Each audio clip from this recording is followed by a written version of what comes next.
Are we live, ladies and gentlemen? Let me pull the old JD. Are we live? Someone in the chat, let me know that you guys can hear me. Are we live?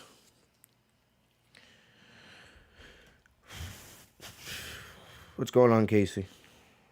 I was the first one here. All right. I'll give you guys a couple seconds to get into the chat room.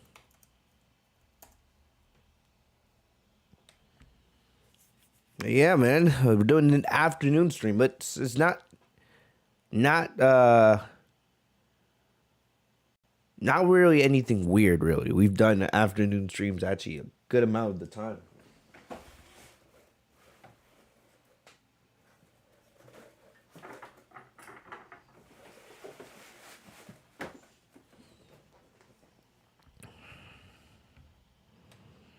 What up, guys? Perfect. Yeah, I know there's probably a bunch of people over watching JD's review right now because I know JD is live as well.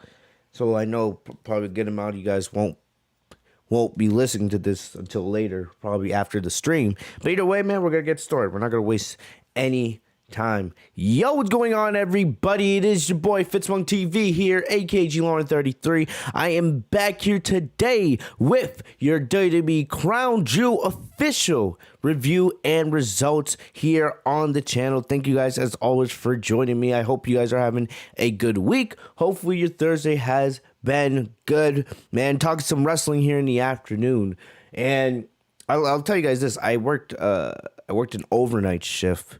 Like 12, midnight to 8. And I came home and, I was like, damn.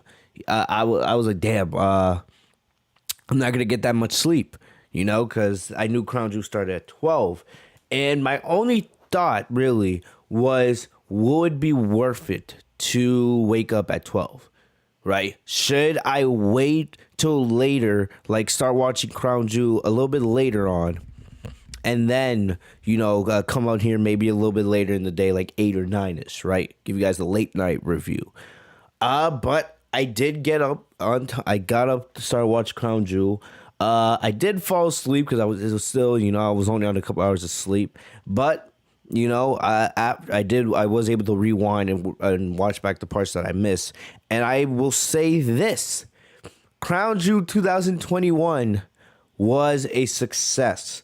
This was a success. This is easily the best Saudi Arabia show WWE has done in all of them. I'm talking about, they've been going to Saudi Arabia now for a very long time. It's been like, 3-4 years they've been doing this. They've done Crown Jewel. They've done the Greatest Royal Rumble, right? They've done a couple other Saudi Arabia shows. But out of all of them, and I think this started around 2017, 2018, this was the best one out of all of them.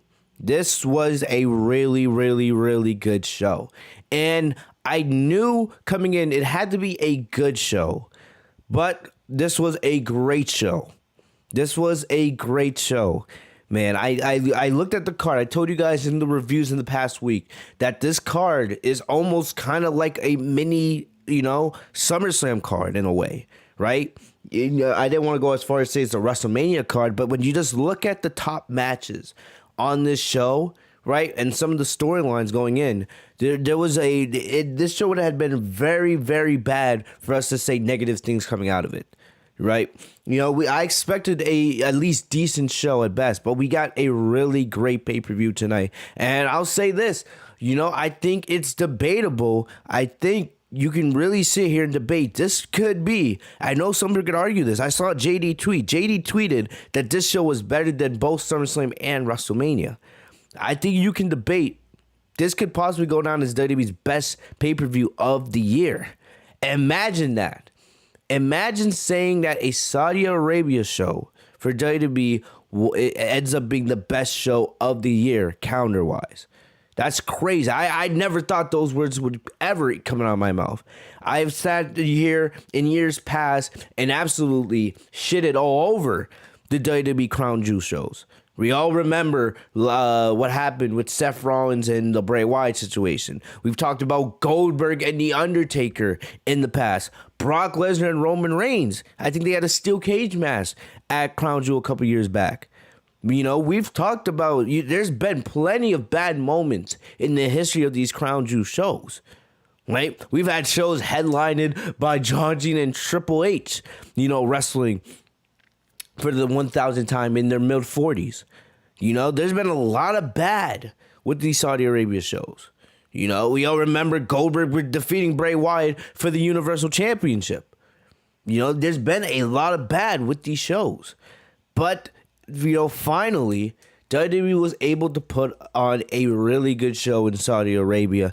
And I think when we look back at the end of this year, you know, in just a couple months, we're going to sit back saying this was one of, if not the best WWE pay-per-view of the year, right? And I know there may not be as much contention as you look at it, right? You know, the second year of the pandemic, you know, for the first half of the year, they were in the Thunderdome, right? We had Thunderdome pay-per-views, and then you think of the live pay-per-views we've had, right? WrestleMania was, you know, it was all right. Wasn't great, but it was okay. You know, SummerSlam was I didn't really like SummerSlam that much, you know, especially because of what happened with the SmackDown Women's Championship situation. But, you know, SummerSlam was mid at best. You look at it, the best show of the year before this show was probably Money in the Bank. We got the epic John Cena return. There was some really good moments, some really great matches on that card. But if you look at it, I think right now we're looking at Money in the Bank in this show when it comes to the two best WWE pay-per-views of the year. And I feel like a lot of people are going to be confident saying this is WWE's best show. And I'm happy. I'm happy that they were able to put on a good show.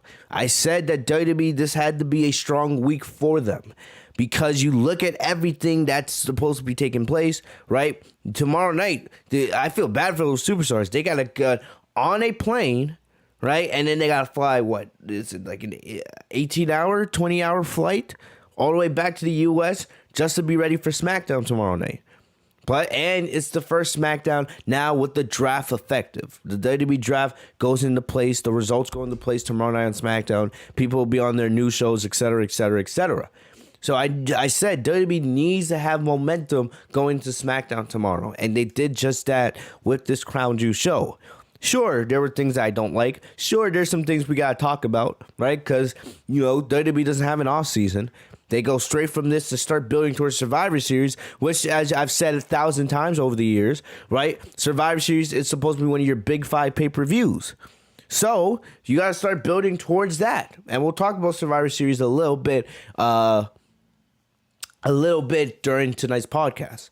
But, you know, all in all, WWE has momentum coming out of this show. And they did a good job. You know, there was, like I said, from top to bottom, this was a really good show. There was a couple, you know, what the fuck moments. But, you know, all in all, this was a really good show. And I got to give WWE credit for doing what they needed to do, right? Like, Casey, you get my point. Brock and Roman still happened at Saudi Arabia. Doesn't matter if it was Greatest Royal Rumble, Crown Jewel. It's still same venue, same shit to me. Anyway, but yeah, this was easily the best, you know, Saudi Arabia show that they've done. You know, arguably the best pay-per-view they've done all year. I gotta give WWE credit. I gotta give the credit. And like I said, I'll say it again. On paper, when you look at this card, it's almost like a mini SummerSlam card. There was very, very, you know, I think there was a small chance. I think people thought this was going to be, you know, worse than decent, right? I think everyone expected this show has to be decent just because of the matches and the card you have. But, you know, they actually put out a really good show with the card they have. And this is what they should be doing every single pay-per-view. Because WWE has the talent. They have the talent to, you know, have great pay-per-views every single time. It's that simple. It's that simple. You look at some of these matches. Roman Reigns and Brock Lesnar, right? As much as I'm tired of seeing that match, they've done it so many times over the last decade. you know, that I'm not really interested in seeing them fight. The story made you invested in that match. And let me say another thing before I say anything else. That crowd tonight was fantastic. One of the things I was worried about going to the show was it is Saudi Arabia. Saudi Arabia is a different crowd than, you know, the United States, right? The wrestling fans are different over there, you know. But that Saudi Arabia crowd, they came up to rock. And the thing about it is, that was, remember, for most of them, some of them were singing in that arena for 5-6 hours, right? Because they had a pre-show there, and then the show ended about around 4 o'clock. So, you know, a lot of those people were sitting there for 4, 5, maybe even 6 hours.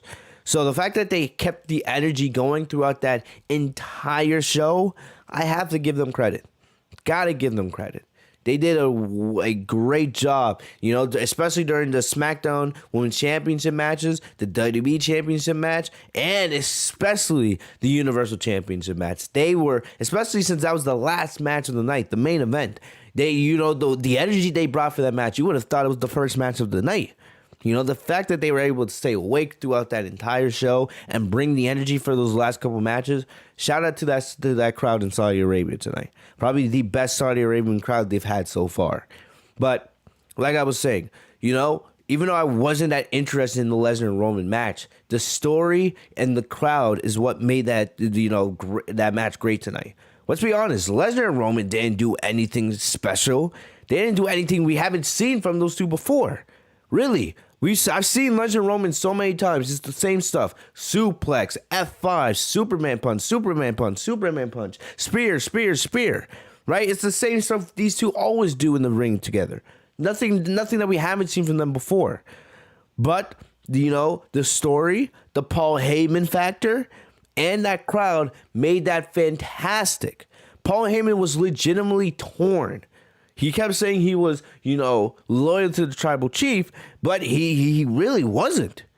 He wasn't. He was split.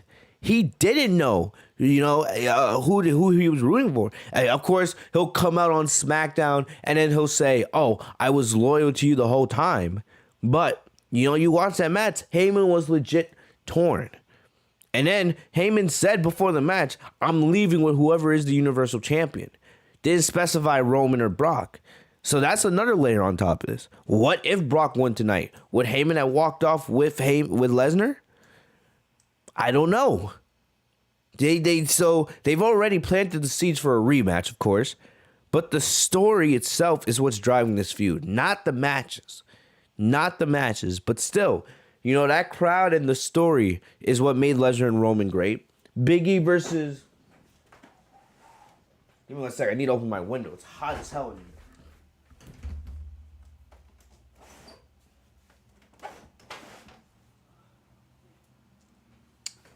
That's better. But anyway, Biggie versus Drew McIntyre for the WWE Championship. That was great, right? We expected those two to have a good match. And we knew it was about 99.9% chance that Biggie was winning, of course, because Drew's going over the SmackDown. And they're probably going to do a Drew McIntyre versus Roman Reigns feud for the Universal title, right?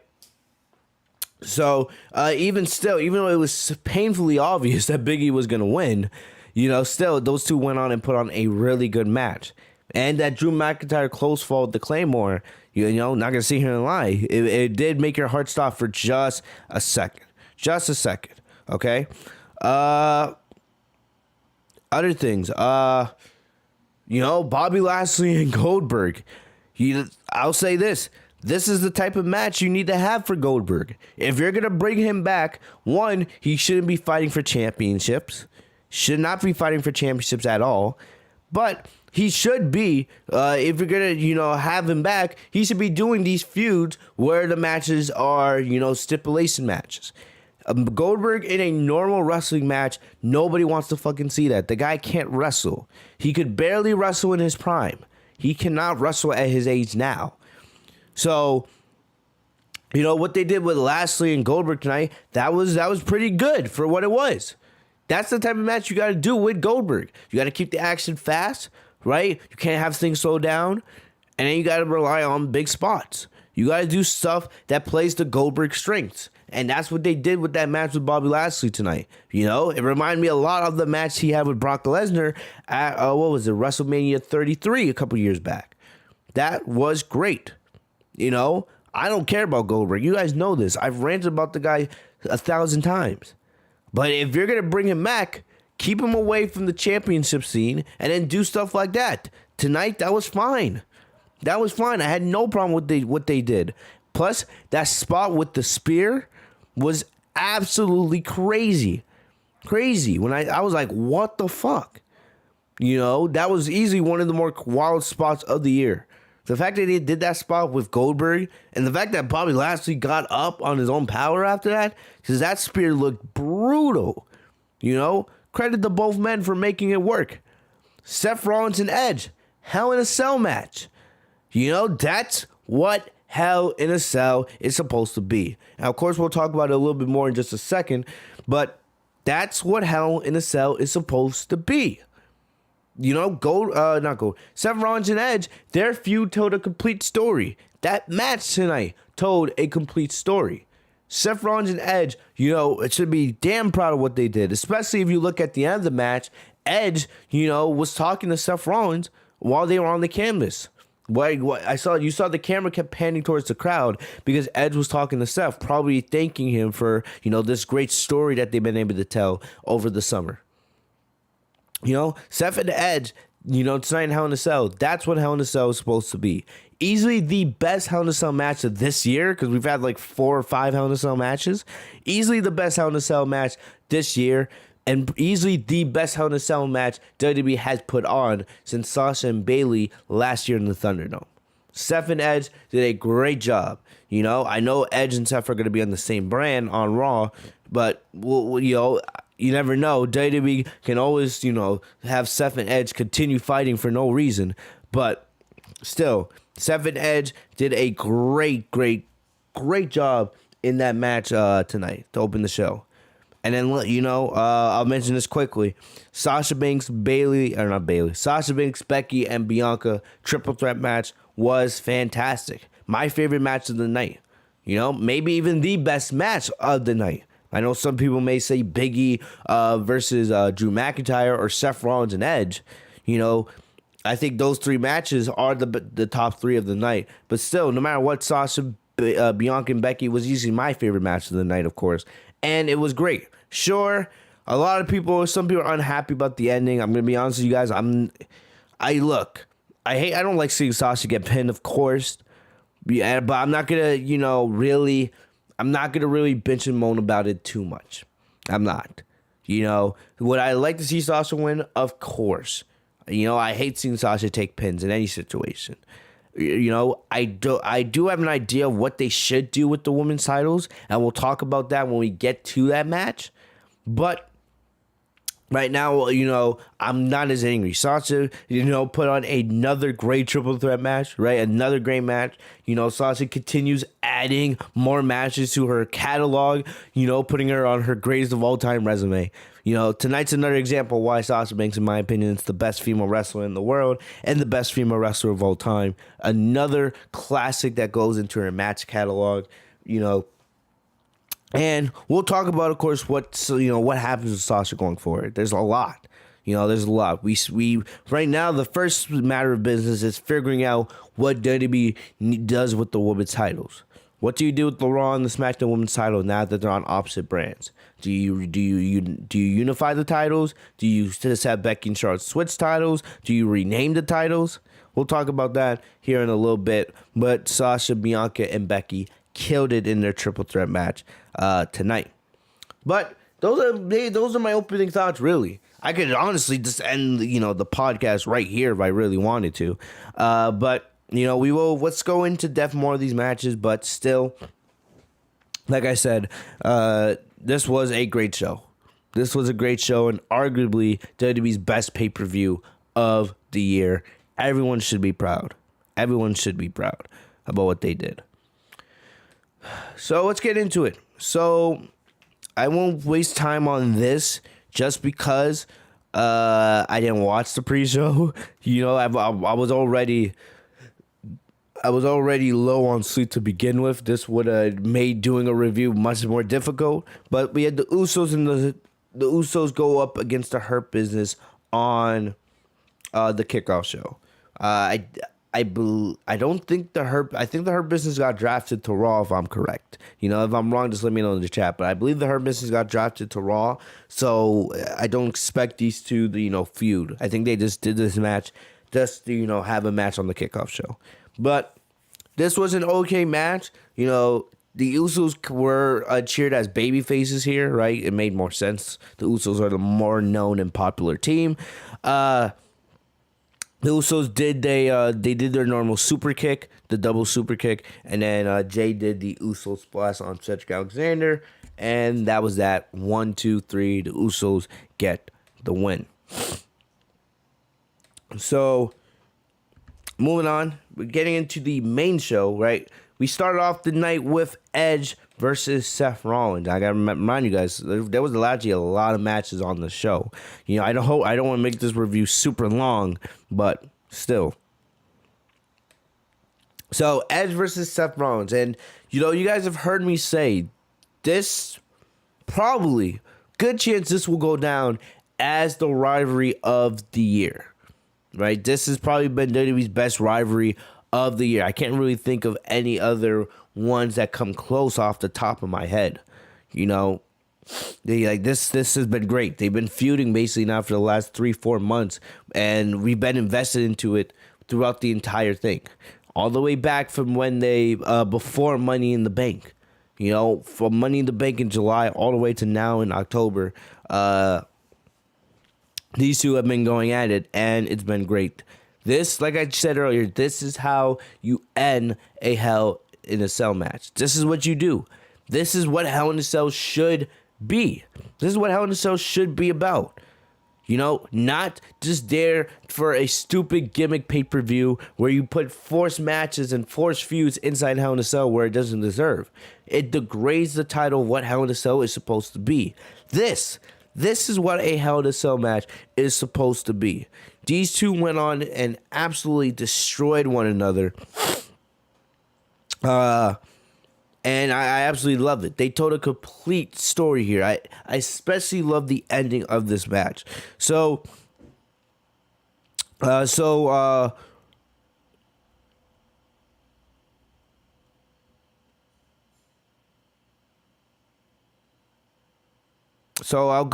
pick up the notes from Bleach Report about halfway through.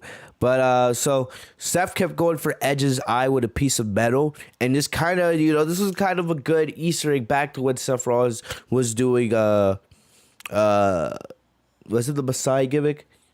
I believe it was back when he was doing his Messiah gimmick last year, the Thunderdome. Remember when Seth was taking people's eyes out, right? He was going after Aleister Black and Rey Mysterio, So that was a kind of a nice little throwback how he was going after Edge's eyes. So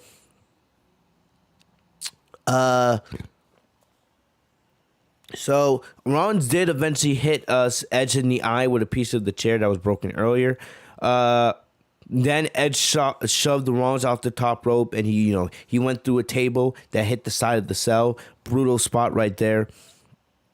Then Edge brought the steel steps in the ring, and he hit the Edge-O-Matic on top of them. Then Edge hit Seth with a ladder from the middle rope, but that wasn't enough to end the match. Seth hit a super kick and a pedigree for another near fall. Edge hit the buckle bomb followed by a spear with a very, very close 2 count. Seth was barely able to kick out of it. But afterwards, Edge grabbed the ladder again, rammed it into Rollins' face. The action was very, very intense. These two absolutely beat the living hell out of one another. So then Seth set up a table, and it's crazy, man. How many nicknames does Seth have? He has the Architect, the Messiah. He has the Visionary, right? He has the Beast Slayer, the King Slayer. Jeez Louise. Seth might go down in history for having the most nicknames ever. The guy has 1,000 nicknames. So he set up a table, and Then, which was crazy, Rollins hit a sunset flip powerbomb that put Edge through the table, but he couldn't keep Edge down for the 3 count, man. I honestly thought that was going to be end right there. The sunset flip powerbomb on the ladder was, brutal. All right. So then he tried a chain around his foot to hit a super kick, and then he hit a super stomp into the chair. But Edge countered that and then hit Rollins below the bell with the chair, which is brutal. I hope Seth was wearing a cup, because if he wasn't, I feel bad for his nuts. I would actually feel really bad, because Edge got him right in the middle there. I was like, oh, I hope Seth's wearing a cup. Then Edge grabbed the chain and a wrench. He locked in the crossface, but before Rollins tapped, he released the hold. So then, how symbolic was this? Edge put Seth on top of a chair, and then he did Seth's own finishing move, the curb stomp, for the victory. What a way to end the feud. Think about it, guys, for a sec. How did this all start? This all started 7 years ago when Seth threatened to stomp Edge and he didn't go through with it, right? We all know he did it to bait John Cena into, rehiring the Authority, giving the Authority their power back. And here we are 7 years later. Edge ends this long feud, right? The season-long feud with Seth with his own move, the stomp, the same move that started all this. Now that's how you tell a story. I am 100% convinced that Seth and Edge had a lot to do with how the story would be crafted, right? But Edge and Seth did a brilliant job telling the story. Brilliant job, and this was a great way to end the feud. Great way to end the feud, man. And like I said earlier, Edge and Seth Rollins, they 100% deserve Rivalry of the Year. I feel like it's not even really a conversation. Really, they put on so many good matches. And I got to say this once again about Edge. Edge, at his age, what he is doing is absolutely remarkable. At his age, he is one of the best wrestlers in WWE, right? You can make an argument that he deserves Performer of the Year. And he's already put on like three of the best matches of the year. He was in the triple threat match at WrestleMania with him, Daniel Bryan, and Roman Reigns. He had the match at SummerSlam with Seth Rollins. He had the match with Roman Reigns at Money in the Bank, which was good, right? And you can even put their Madison Square Garden match from SmackDown a couple months back on here. And you can put now this Hell in a Cell match, which was absolutely brilliant. So that's 5 matches right there. 5 matches. Edge has put on 5 really great matches. For him, at his age, to be wrestling at this level, Edge has never been better. I honestly think, as great as Roman Reigns has been all year, right? And other names like Sasha and Bianca Belair and Seth Rollins, and then you can go through AEW, right? At the end of the year, I really think, I don't know if WWE's doing Slammy Awards. They probably are. WWE really needs to consider Edge might be the Performer of the Year. He might be the Superstar of the Year for everything he's done.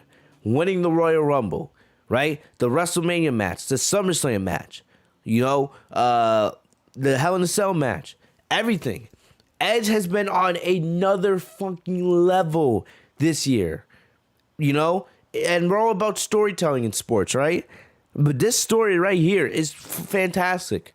For Edge to be doing what he's doing at his age, you can only marvel at it, right? Goldberg can't do it. Shane McMahon can't do it. The Undertaker's retired, right? I think Cena maybe could do it if Cena was there, but he's not. Cena's filming movies. He's only going to have 1 match this year, right? For Edge to be doing what he's doing as a part-timer right now, you got to clap it up for him. Edge has been fantastic all year, man. And definitely, he deserves all the props in the world. Seth Rollins, in this feud, you see him grow. If you compare Seth at the beginning of this feud to where he was at the end of it, with the promos and his work and everything in general, Seth's on another level as a heel. He's finally reached where he needed to be as a heel. Because let's be honest, since Seth Rollins turned heel a couple years ago, no matter if he was at the Messiah gimmick, right, or when he came back earlier this year, it seemed like Seth was missing something. Yeah, a lot of people were saying, "Oh, Seth should turn babyface the feud with Roman Reigns." Right? I think I was also I was there for a sec, but now, nah. Seth has found his footing with this heel gimmick, and he has been spectacular. Spectacular. Seth deserves all the credit in the world. Even though he lost the feud in the match tonight, Seth is one of the big winners coming out of this. Edge and Seth, from start to finish, have told a brilliant story and had brilliant matches. And they've given us 3 of the best matches of the year in all professional wrestling. They've given us most likely the feud of the year, right? And, man, absolutely spectacular. I'm going to definitely, it's rare that I go back and watch pay-per-view matches. But definitely, without a shadow of a doubt, I know I'm going to go back and watch this match. That was spectacular. That was spectacular. Edge and Seth, great job. We know that Edge and Seth, like I said earlier, they're going to be on Monday Night Raw. I hope WWE doesn't get any, any thoughts about potentially having these two continue. The feud is over. Hell in a Cell did its job. That's the way you book a Hell in a Cell match, right? Let these two go on to do something else. I don't know, if Edge has any more matches this year. I thought originally his contract was only supposed to have like 6 or 7 matches, but we know, of course, he's wrestled more than that this year. So I don't know. I don't know what happens from here, really. I personally would love to see an Edge and AJ Styles feud next. After tonight, I think AJ and Onyx should go their separate ways, and then I would have AJ go feud with Edge. I want to see AJ back as a main event single star. I want to see him back in the mix for the WWE Championship. So I would love to see AJ Styles and Edge next on Raw. If Edge is taking a break, right, which is fine. He deserves it after what he's done this year. If we don't see Edge for a couple months, that's fine. Right? If they want to keep Edge off TV till Royal Rumble season, I'm all fine with that. I would, say let's do AJ Styles versus Edge for WrestleMania next year. But if Edge is going to stay on TV for now, AJ versus Edge is something I would love to see as soon as possible. I would love to see that. Maybe even Survivor Series. Edge versus AJ Styles as Survivor Series would be spectacular if you ask me. But Seth Rollins, hey, I would have no problem with Seth Rollins challenging Biggie for the WWE Championship, right? Biggie needs a new heel contender. Who else but Seth Rollins? The guy is coming off a great feud with Edge, right? He's never been as great as he's been as a heel. I would have no problem with them doing Seth Rollins versus Biggie for the WWE Championship. Go, as the next big feud on Monday Night Raw. So I would do Seth Rollins versus Biggie for the WWE Championship, and then I would do Edge versus AJ Styles going forward. But great job altogether from these two.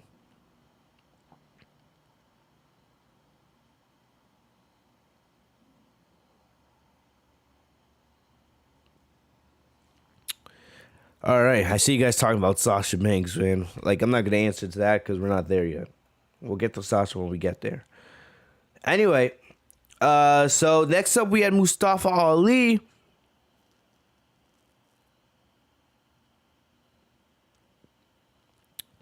Wait, hold up.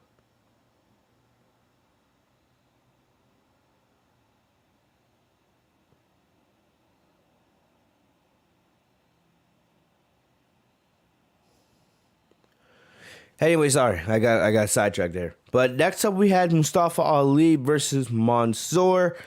First off, I'll say this match should not have been taking place because Monsoor and Ali should have not been broken up as a tag team. I like them as a team, and WWE never did anything with them. They just turned them into jobbers, basically. Had them losing to every single team in the division. I said I would love to see Mustafa Ali and Monsoor potentially built up to become Raw Tag Team Champions in the future. In an era where you have enough tag teams, right? In an era where a lot of your tag teams don't even make sense. Here you have a team that look well together and work perfectly with one another, and you just didn't do anything with them. You wasted them. Clear as day. Simple as that. They were a waste as a tag team. You know, and WWE should be ashamed for that. Because, you know, these two had the potential to be one of the best tag teams in the entire company. You know, Ali and Monsoor. They have flying styles. You know, they're both underrated as hell in the ring, especially Ali. So it pissed me off that, you know, you just broke these two up for no reason. I hate that. So, basically, you know, like I said, you should have never had these two broken up as a team. But but they faced off tonight, and they had a really good match. This was a, you know, really good way to follow up Edge and Seth Rollins, right, to keep the momentum of the crowd going. It seems like the only time WWE cares to book Monsoor decently is when they're at freaking Saudi Arabia. The guy talented, man. You know, Ali and Monsoor, if they're not a tag team, they can both be in the mid-card division fighting for US and IC titles. We know how talented these two are, right? You know, Monsoor should not just be getting used for Saudi Arabia shows. He's too talented to just be used in that instance. Way too talented, in my opinion. You know, so we had the match here. Clearly, the crowd was on Monsoor's back. He was getting cheered very, very heavily like he usually does, right? I love the match him and Cesaro had a couple years ago at Saudi Arabia.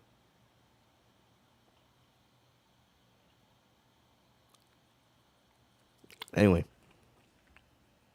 So, we got so basically I'll go towards the end here. So, Ali hit a tornado DDT from the middle rope for a 2 count. Then Monsoor was able to take advantage and do his comeback. Ali almost hit a 450, but Monsoor moved and sent him in the corner with a belly-to-belly suplex. He had a really, really good-looking moonsault. Charlotte should fucking take notes, right? That's how you do a moonsault. Not that dumb crap that Charlotte does. Anyway, after the moonsault, Ali was able to counter the pin into a submission. Monsoor avoided another 450 and hit a slingshot neckbreaker for the win, and what was a really good match. One of the more underrated matches on the show, because this match had a lot of good action. The show had a lot of good action. Ali attacked him after the match was over, but then he was interrupted by a masked man in a martial arts uniform, right? So then they had Tarek Hamidi, right? I guess he's like a famous karate master from Saudi Arabia. But he kicked Ali in the head and helped Monsoor to his feet. So I think it was just a cameo, really. I don't really expect this guy to start appearing on WWE programming or potentially become Mansoor's new partner. I don't expect that at all. I feel like they just did that as like a nice little cameo, something special for the Saudi Arabia crowd, because they did pop pretty hard for that moment. So other than that, you know, this was, like I said, this was a good match. Really good stuff between these two. I wish it didn't even have to come to that. You know, like, what if instead you had kept these two as a tag team and then you had them challenge RK Bro for the Raw Tag Team Championships tonight instead of us getting another AJ and Almas RK Bro match? Wouldn't that have made more sense? Even if Ali and Monsoor didn't win. Imagine if you'd done Monsoor and Ali versus RK Bro. And then the crowd going crazy every chance Monsoor hits a move and it looks like they're about to beat Orton for the tag titles. That's the type of stuff I think about, man. You know, WWE with these missed opportunities. They like to, you know, split up and make tag teams like the snap of their fingers. Like, come on. Come on. Either way, man, this was, like I said, this was a good match. But at the end of the day, it is what it is. We'll see what happens. Like I said, do not waste Ali and Monsoor. Don't waste these two, bro. You know, they're way too talented just to be in catering or not being used. So, you know, hopefully WWE uses them going forward. But either way, this was a good match. I'll give them the credit that they deserve. Really good, strong start for this show. Next up, we had speak of the Raw Tag Team Championships, we had RK Bro versus AJ Styles and Almas. Right, we know these two have been feuding now. Like I said, good while. These two teams have been feuding. Way back into the summertime, right? And HBK Tokyo says blood money greater than WrestleMania and SummerSlam. I like that. Blood money. Oh man, that's good. Black Panther says Sasha Banks versus Trish Stratus at WrestleMania 38. We'll talk about that a little bit later in the podcast. I do have thoughts on that. Mixa Antonio says Bianca ranked number 1 on PWI. Yeah, Antonio, can you give me the list, please? I heard about that earlier, but can someone give me the list? I remember last year, Bayley was number 1 and Sasha was second. So, and Bayley deserved it because, Bayley and Sasha were the MVPs of the women's division last year during the pandemic and the early pandemic era. But Mix Antonio, could you give me the list, like maybe like the first 5 through 10? Like 1 through 10, please? Or anybody, if you guys have that list, let me know what it is. But anyway. But HBA Tokyo says, blood money. Blood money.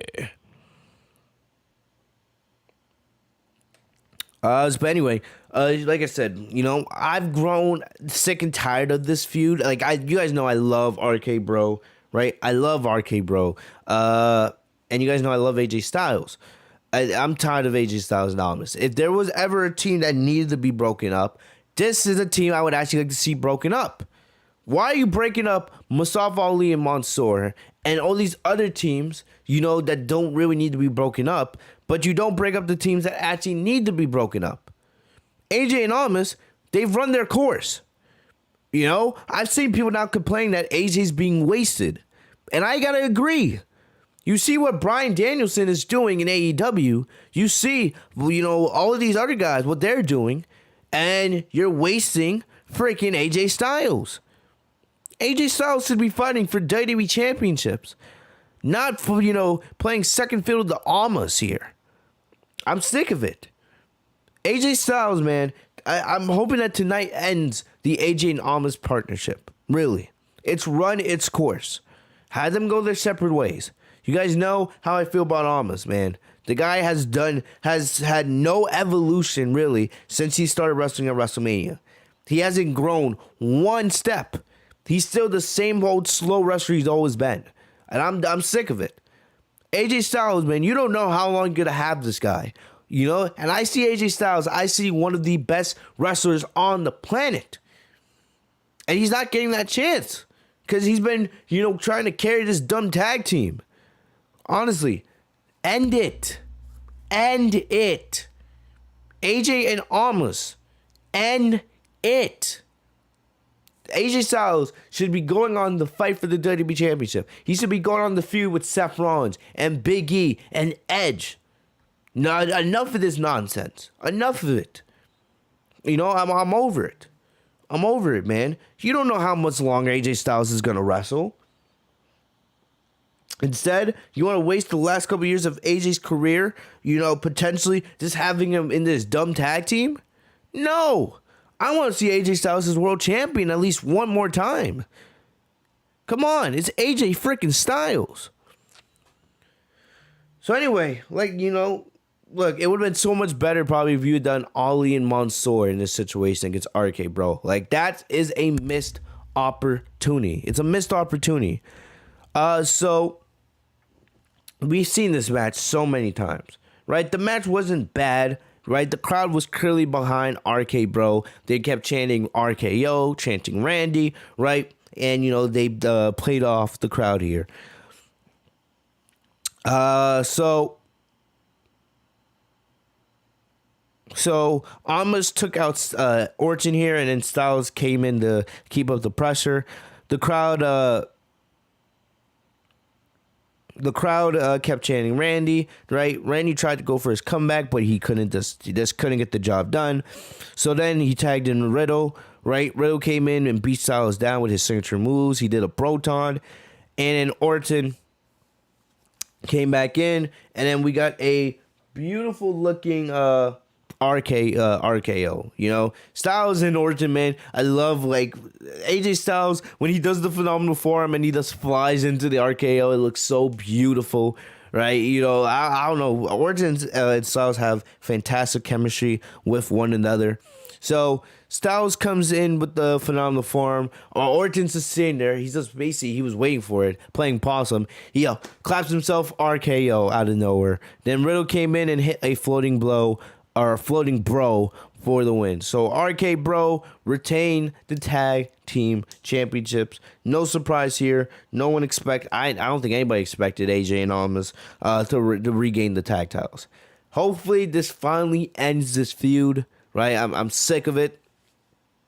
You know, like I said, split up AJ and Almas. Have AJ go after go back to fighting for singles titles, aka the WWE title. Almas, I don't really care what you do for him. Have him go feud with, I don't know, fucking Bobby Lashley or something like that. I don't really care about what you do with Almas going forward. But RK Bro, right? I love them. You know, I guess the next thing for them would be them going up against the Street Profits, right? I know right now we got to start looking towards Survivor Series and seeing what our champion versus champion matches are going to be. Right now, if things stay like they are, which I don't see them changing, RK Bro would be going up against the Street, or not the Street. They would be going up against the Usos. They would be going up against the Usos at Survivor Series, which would be a hell of a match. I feel like those two would put on a really, really good match. Potential show stealer at Survivor Series.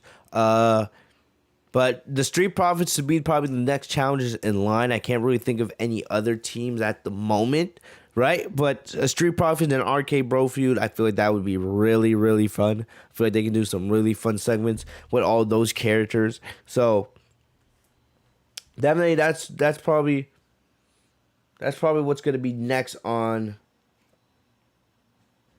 That's probably what's going to be next on the Raw side of things. But all in all, like I said, AJ and Almas, that's my big takeaway. Split them up. I'm over it. All right? Simple as that.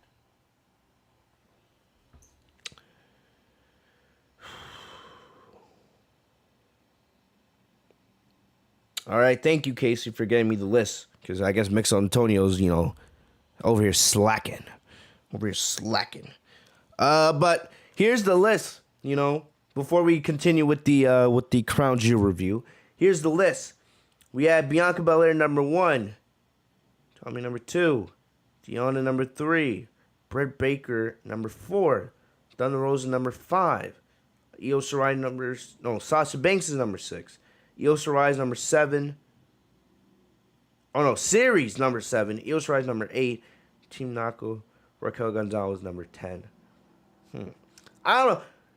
I don't hate the list. I feel like Raquel Gonzalez should probably be a little bit higher. I like Raquel Gonzalez a lot. I feel like she should have been a little bit higher. But we got to remember, it just takes the last calendar year. It's not all of 2021. It goes back to last year as well. Sasha Banks being number 6, Thunder Rosa and Britt Baker did really establish themselves as big women's wrestling stars this year, right? But I'm going to be honest with you guys. Look, and I don't want you guys to, don't take this as me hating on Bianca Belair. I'm not, okay? But the only reason why Bianca is as high as she is because you look at it, right? It's been a crazy year when it comes to women's wrestling. But can you honestly really say that Bianca's been the best women's wrestler in the world over the last calendar year? I don't know. Look, I like Bianca has improved a lot as a character. As a babyface, I'll be the first to admit it. You guys who have been listening to this podcast all year, it's been a struggle with Bianca. Bianca's finally, though, presented herself in a way that I can respect. And I'm a Bianca Belair fan, right? But you look at the last calendar year, can you really say that Bianca has been the best women's wrestler in the world? I can understand a little bit Sasha Banks, has taken breaks, right?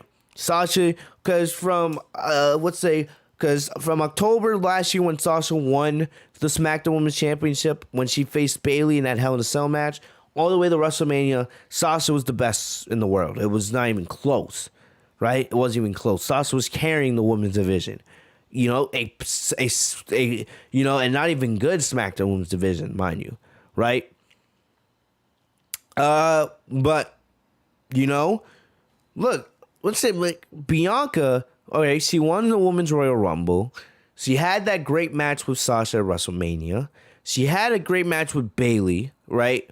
And then I'm trying to think. Then she had that good match with Becky last month at Extreme Rules. All right, that's about 4 or 5 pretty good matches, right? Mainly against the 4 horsewomen, but really good matches and moments. And then, of course, she won the SmackDown Women's Championship.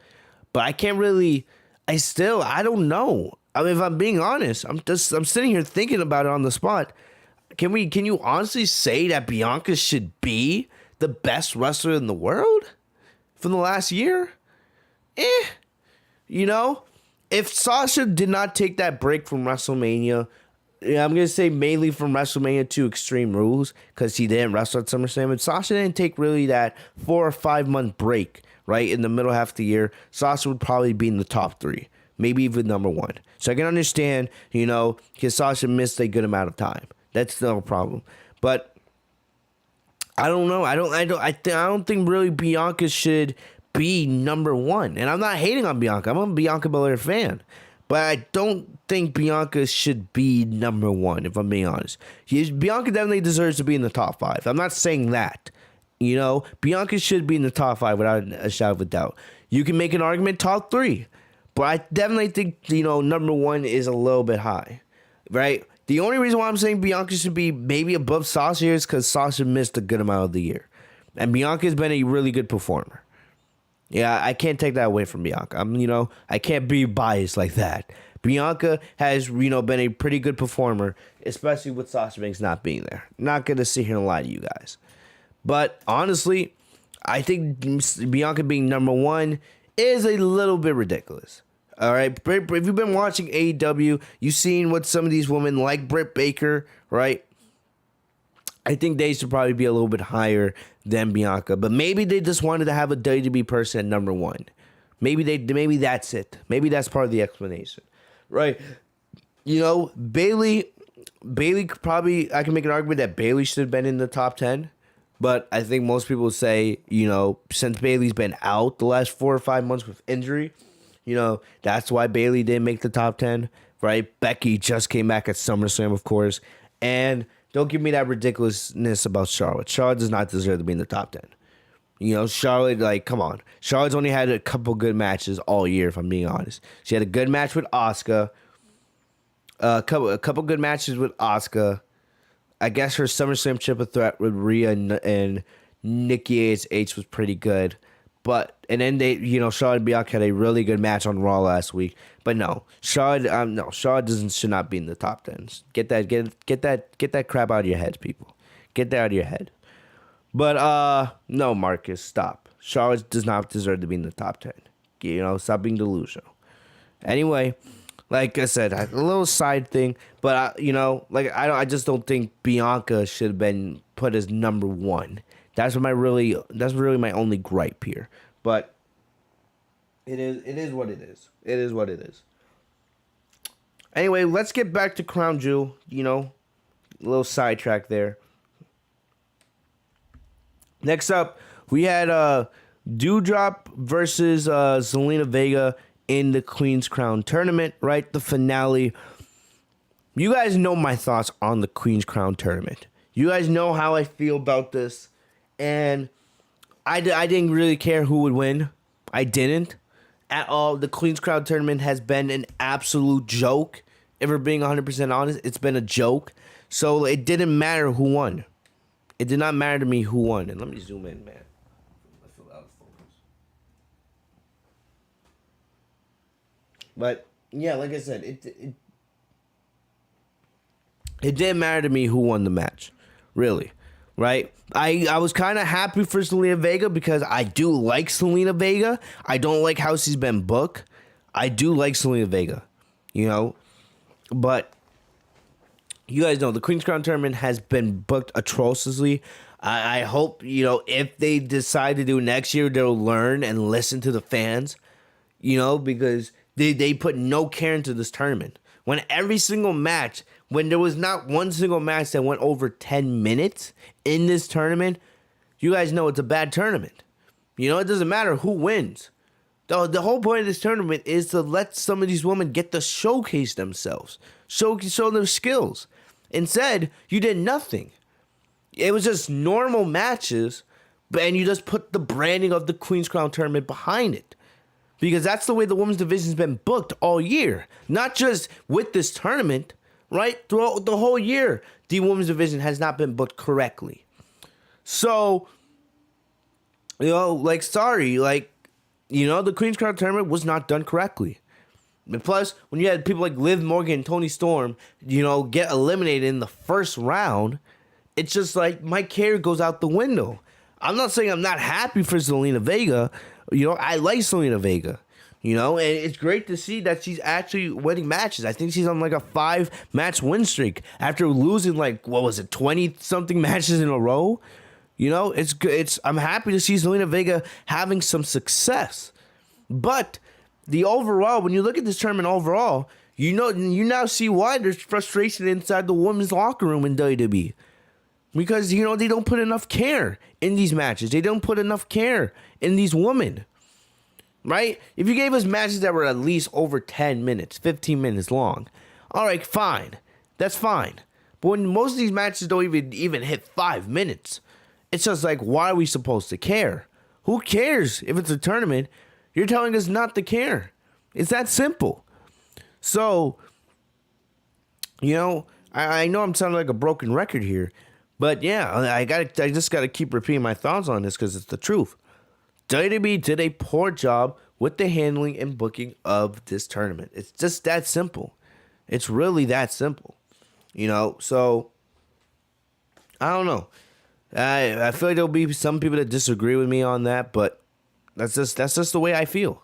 That's just the way I feel. And WWE has to do better.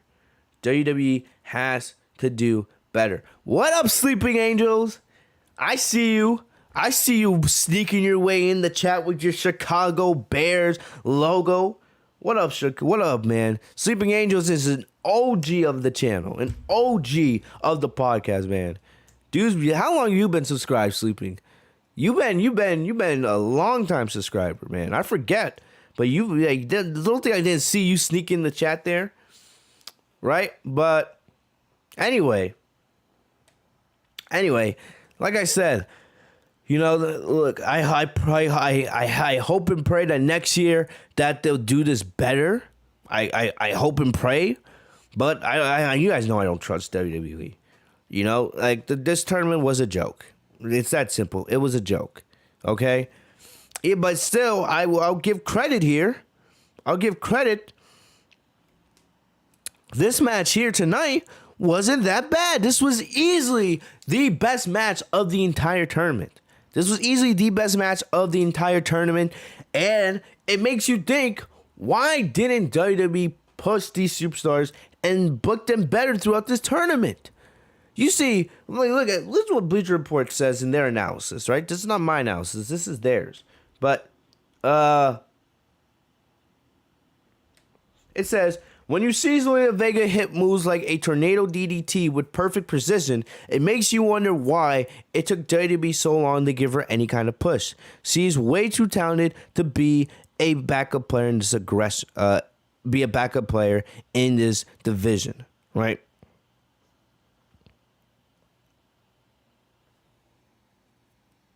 But, like I said, I completely agree, man. Zelina Vega, people forget Zelina Vega is talented. People just look at how small she is and they just think she can't wrestle and that's it. Zelina Vega can wrestle. She can wrestle. She did a beautiful looking tornado DDT here.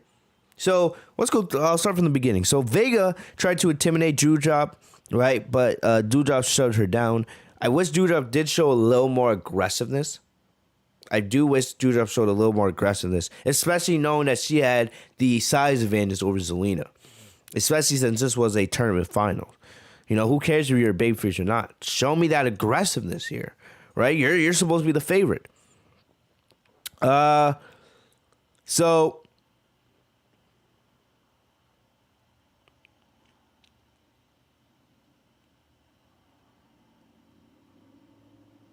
anyway, Zelina Vega went for a crossbody, but Doudrop caught her in midair and hit her with a blow, right? Then a body slam and an elbow drop. So then Zelina took advantage again when she tripped Doudrop, and then hit the beautiful looking tornado DDT, right? But then Doudrop recovered, hit a clothesline. She scored a two count with a sidewalk slam, but Vega recovered. Vega hit a beautiful code red. Beautiful looking code red. Zelina, man, she knows how to execute her moves. She really does. I'm telling you, man, she is a very underrated wrestler. Very, very underrated wrestler.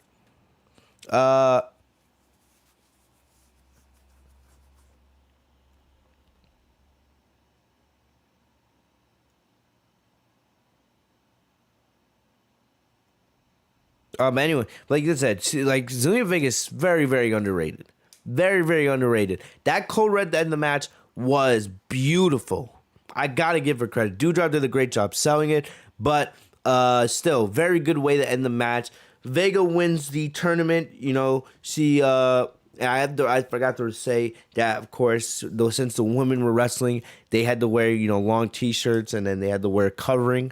Right, they couldn't really have any of their skin exposed because you guys know in Saudi Arabia that's a very sensitive topic. But then Vega walked up the ramp, put on the crown and her robe, and then she's now Queen Zelina. So I'm happy for Zelina Vega. But all in all, like I said, this tournament was not booked well from the very beginning. I'm happy for Zelina, but they could have done a much better job with the overall booking of this tournament. Where do we go from here? I don't know. I don't know. Like I said, I would like to see Zelina keep getting a push. Right? I think Zelina is very underrated. I would love to see Zelina in an actual real match with someone like Sasha Banks. I think Sasha and Zelina could actually put on a really good match together. They let them go out and actually tell a story. I think that would be great. You can do Zelina and Naomi, right? But either way, I'm happy to see Zelina get the win. But let's see where they go. Hopefully they don't stop her push here. It's good to see her winning matches. Like, I think she can be a player in that women's division. I'm not here saying Zelina should be the next SmackDown Women's Champion, but I definitely think Zelina should be used in a better role in that division. Definitely without a shadow of a doubt. Moving on. And like I said, I already said this. Like I said, they need to do better with the Queen's Crown booking next year. Simple as that.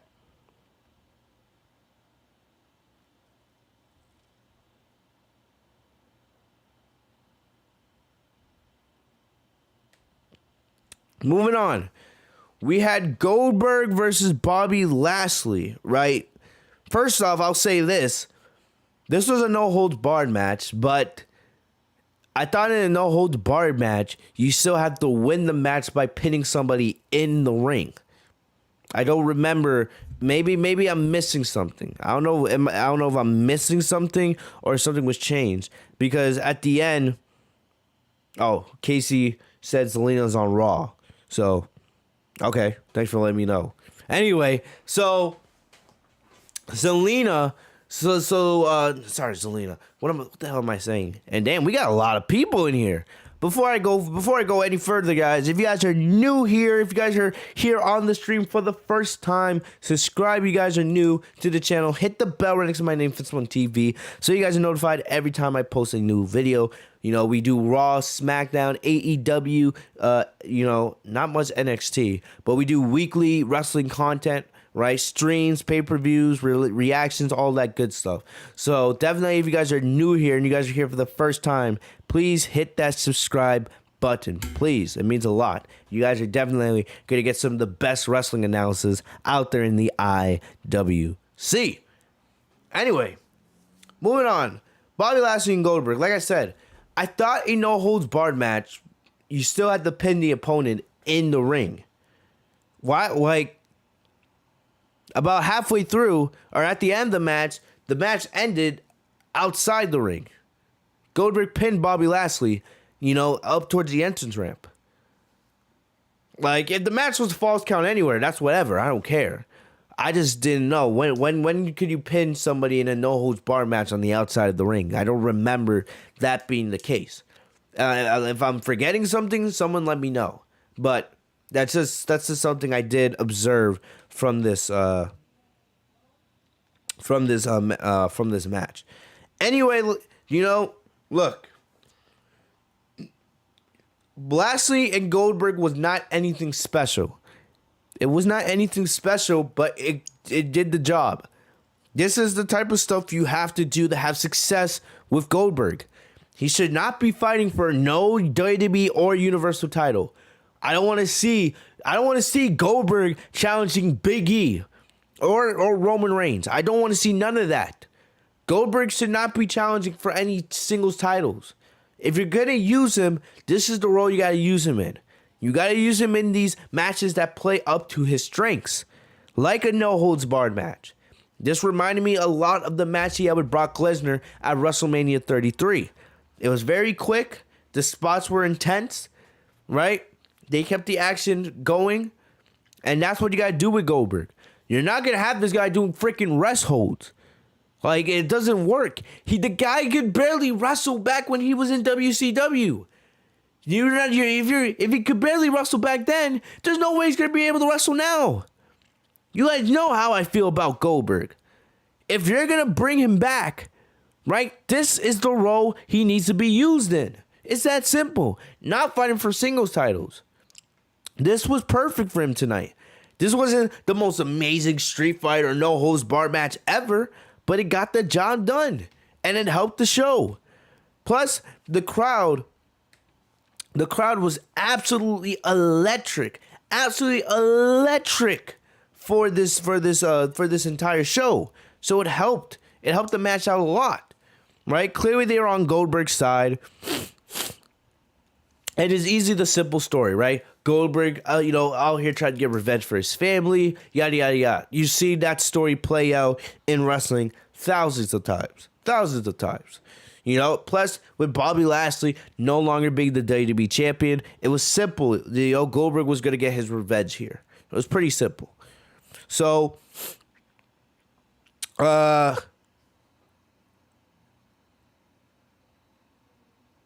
basically, at the beginning of the match, this was funny. Lashley wrapped a chain around his fist to try to get an advantage, but Goldberg got busted open. Goldberg got busted open so quickly. It was absolutely hilarious. You know, Goldberg, the guy busted himself just by hitting his head on the door. The dude got busted open in the first 30 seconds of this match. I laughed my ass off when I saw that. So, Lashley grabbed a chair and then hit Goldberg a couple times, but Goldberg was able to recover. So, then Lashley brought a table into the ring. And then Goldberg was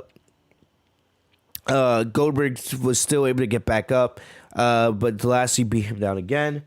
Lashley went for a spear to the table, but Goldberg ended up avoiding it. And Lashley went through it alone. So then Goldberg hit a spear of his own. Then I was surprised he was able to hit a clean jackhammer. I don't know what they have Goldberg taking, but Goldberg was able to hit hit Lashley. I don't know why I said Lesnar. Goldberg was able to hit Lashley with a pretty clean-looking jackhammer. One of the better-looking jackhammers we've seen from Goldberg in recent memory. You know, remember, man, every time I see Goldberg go for a jackhammer, I get scared that someone's going to end up paralyzed. Because I have nightmares of when he did that, when he tried that jackhammer against The Undertaker a couple years back at Saudi Arabia. So, you know, I was glad that this jackhammer actually was able to connect. And it was actually it was a good-looking jackhammer. Remember, Goldberg was also selling a leg injury throughout the match. So, you know, Michael Cole thought that Goldberg was going to go for the cover, but he didn't. And Michael Cole was like, oh, why isn't he going for the cover? The match should be over, right?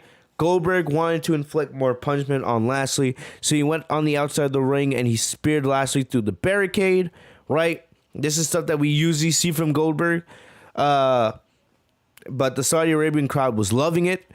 So he continued to punish Lashley all around the ring, right? They ended up going up to the top of the ramp. The Hurt Business, Cedric Alexander, and Benjamin came out to help, but Goldberg took them out pretty easily. So then there was a pretty funny moment, like a Star Wars moment. We see Lashley and Goldberg staring each other down from different camera angles with kendo sticks, and almost felt like Star Wars. So they go at each other. Goldberg won the exchange, and then in one of the craziest moments of the night, Lashley got speared off the stage by Goldberg through some tables. It was about, I think it was like 3 or 4 tables, right? And it was a pretty clean looking spear. If you look at how high, because the height difference from where the ramp is and where the floor where the tables were, there was a pretty big height difference. So, you know, it was a crazy spot, but it looked fantastic, right? So Lashley got speared. He sold it beautifully. Goldberg made the pin. 1, 2, 3. Goldberg gets his revenge and the win. Lashley was able to walk off on his own power. What Goldberg kept saying to the camera, that's what you get. Don't ever mess with my family. And that was that. This, you know, for all in all, it did its job. It did its job, right? You know, give credit to both Lashley and Goldberg. You know, they both did a good job here. You know, this is the type of stuff you should be doing with Goldberg, not having him fight for championships. If you really want to use if you really want to use Goldberg, this is what you gotta do. This is what you gotta do. It's that simple. It's that simple, right? But you know, I don't expect to see Goldberg for a while. I'm willing to bet we won't see Goldberg again until Royal Rumble or WrestleMania time, which is dreadful because then you're going to give me the anxiety of Goldberg potentially fighting for a championship again, right? Imagine if we ended up getting fucking Goldberg versus Biggie at WrestleMania. Don't even get me started. Don't get me fucking started.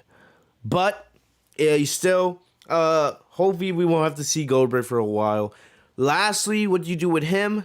Look, I was talking about Edge earlier, right? If you want to save Edge and AJ Styles for WrestleMania next year, which is what I think they should do, hell, why don't you do a program with Edge and Lashley on Raw? Lashley needs a new rivalry, and he's not going back after Biggie in the WWE Championship right now, right? Why not do something with Lashley and Edge? You know, Lashley goes from one Hall of Famer to the next, right? So I feel like that could be potentially something. But we'll see what happens. What's next for Lashley? Hopefully we don't have to see Goldberg for a while. But this was a good way for them to end their story, right? And yeah, that's my thoughts on that. We have tons of people in the chat. We like, woo!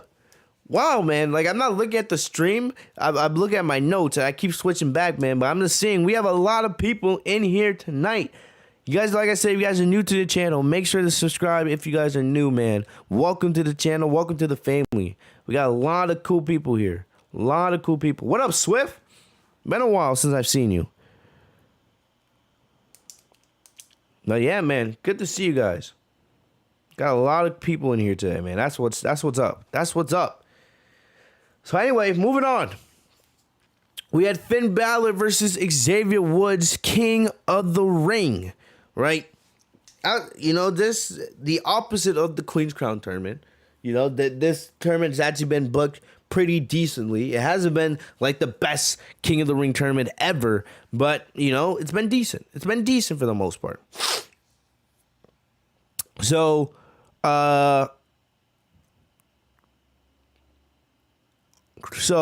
really, I thought Finn Balor would be the favorite going into this, of course, and we've talked about it, how WWE has plans for Finn Balor to be one of the top baby faces on Raw. And I have to keep reminding myself, the Raw landscape is going to look a lot different.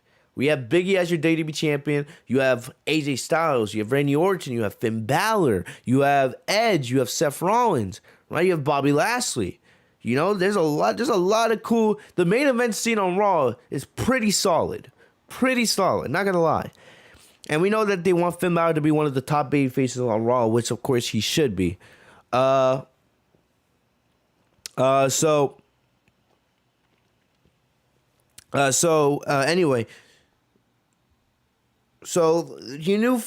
thought Finn Balor would be the favorite, but of course Xavier's been talking about this on social media for years now, and plus so many people wanted to see Xavier Woods win this tournament, right? So Xavier was the sentimental favorite.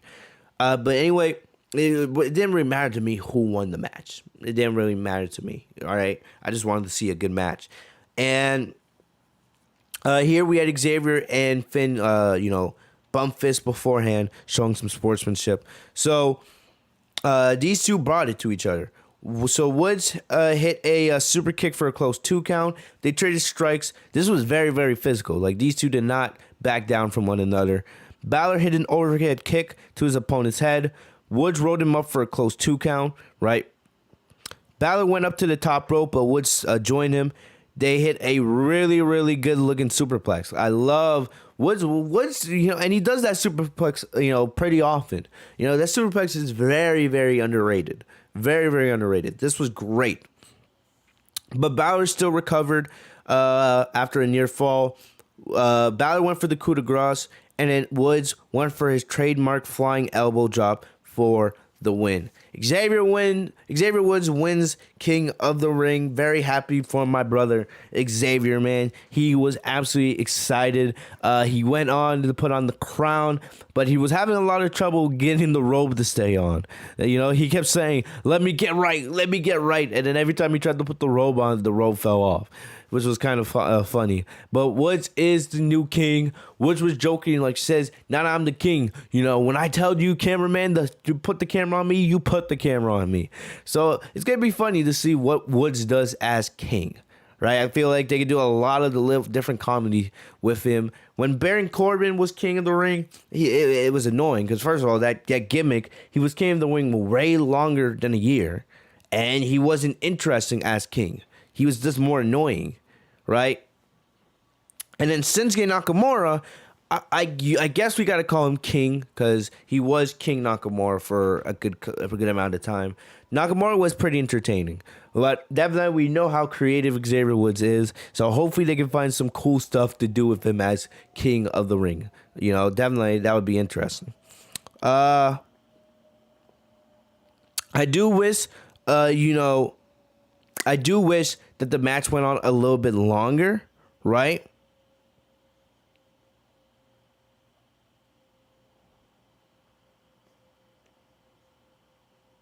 It says here, for WWE to have Balor win right after losing to Roman Reigns.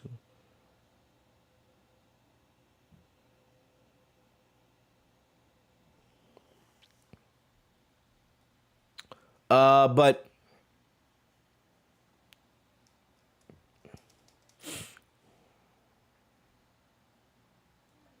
anyway, sorry, I get sidetracked a lot, especially when I'm live streaming. But anyway,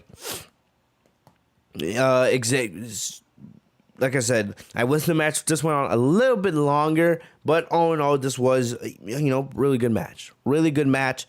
And look, the King of the Ring tournament was booked a lot better than the Queen's Crown tournament. Like I said, it wasn't the best tournament ever, but still, they did a decent job. And it was great to see Woods, finally, have some success as a single star.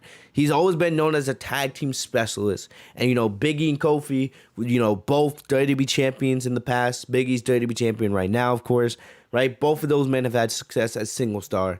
And now seeing Xavier, have some success as a single star. Pretty good. Pretty good. Of course, the New Day, we know they're going out to SmackDown, right? I don't know. Maybe give us Xavier versus Nakamura for the IC title. Just throwing it out there.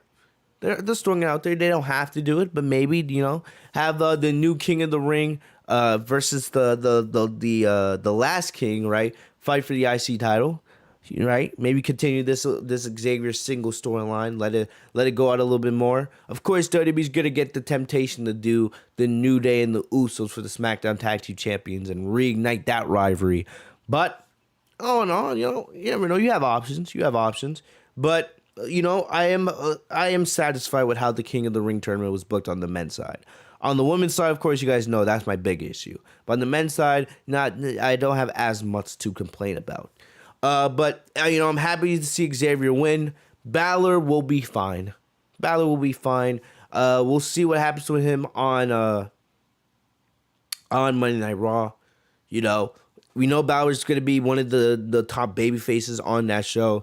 We never know. Balor versus Biggie for the WWE Championship. That's another good option. Like I said, Biggie has a lot of cool options to face him for that title. But all in all, I'm happy with what they did here. Good match from both of these men, and I'm happy to see Xavier was succeeding as a single star for right now. So all hail King Woods. All hail Xavier Woods. Let's look in the chat once again. Woo! Look at you guys, man. And like I said, guys, make sure to leave a like if you guys are enjoying the stream for the first time. Oh my gosh, Casey, don't even mention Jinder Mahal. Imagine Jinder Mahal ended up being King of the Ring. Holy moly. What a nightmare that would be. What a nightmare that would be if freaking Jinder Funky Mahal ended up being King of the Ring. Don't even get me started.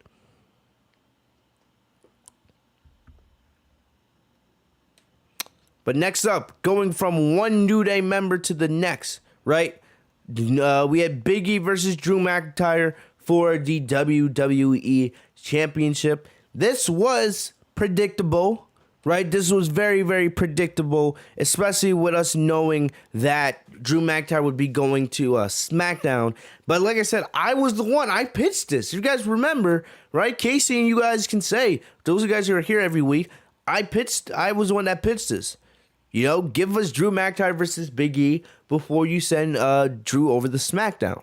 Biggie needs like one more big match to kind of solidify his reign as WWE champion. Because there's still people out there, kind of thinking he got lucky. He got lucky against Bobby Lashley, right? But then him taking out Drew McIntyre, one of the more dominant WWE champions in recent memory, that would, go a long way in, solidifying Biggie as the new top face of Monday Night Raw.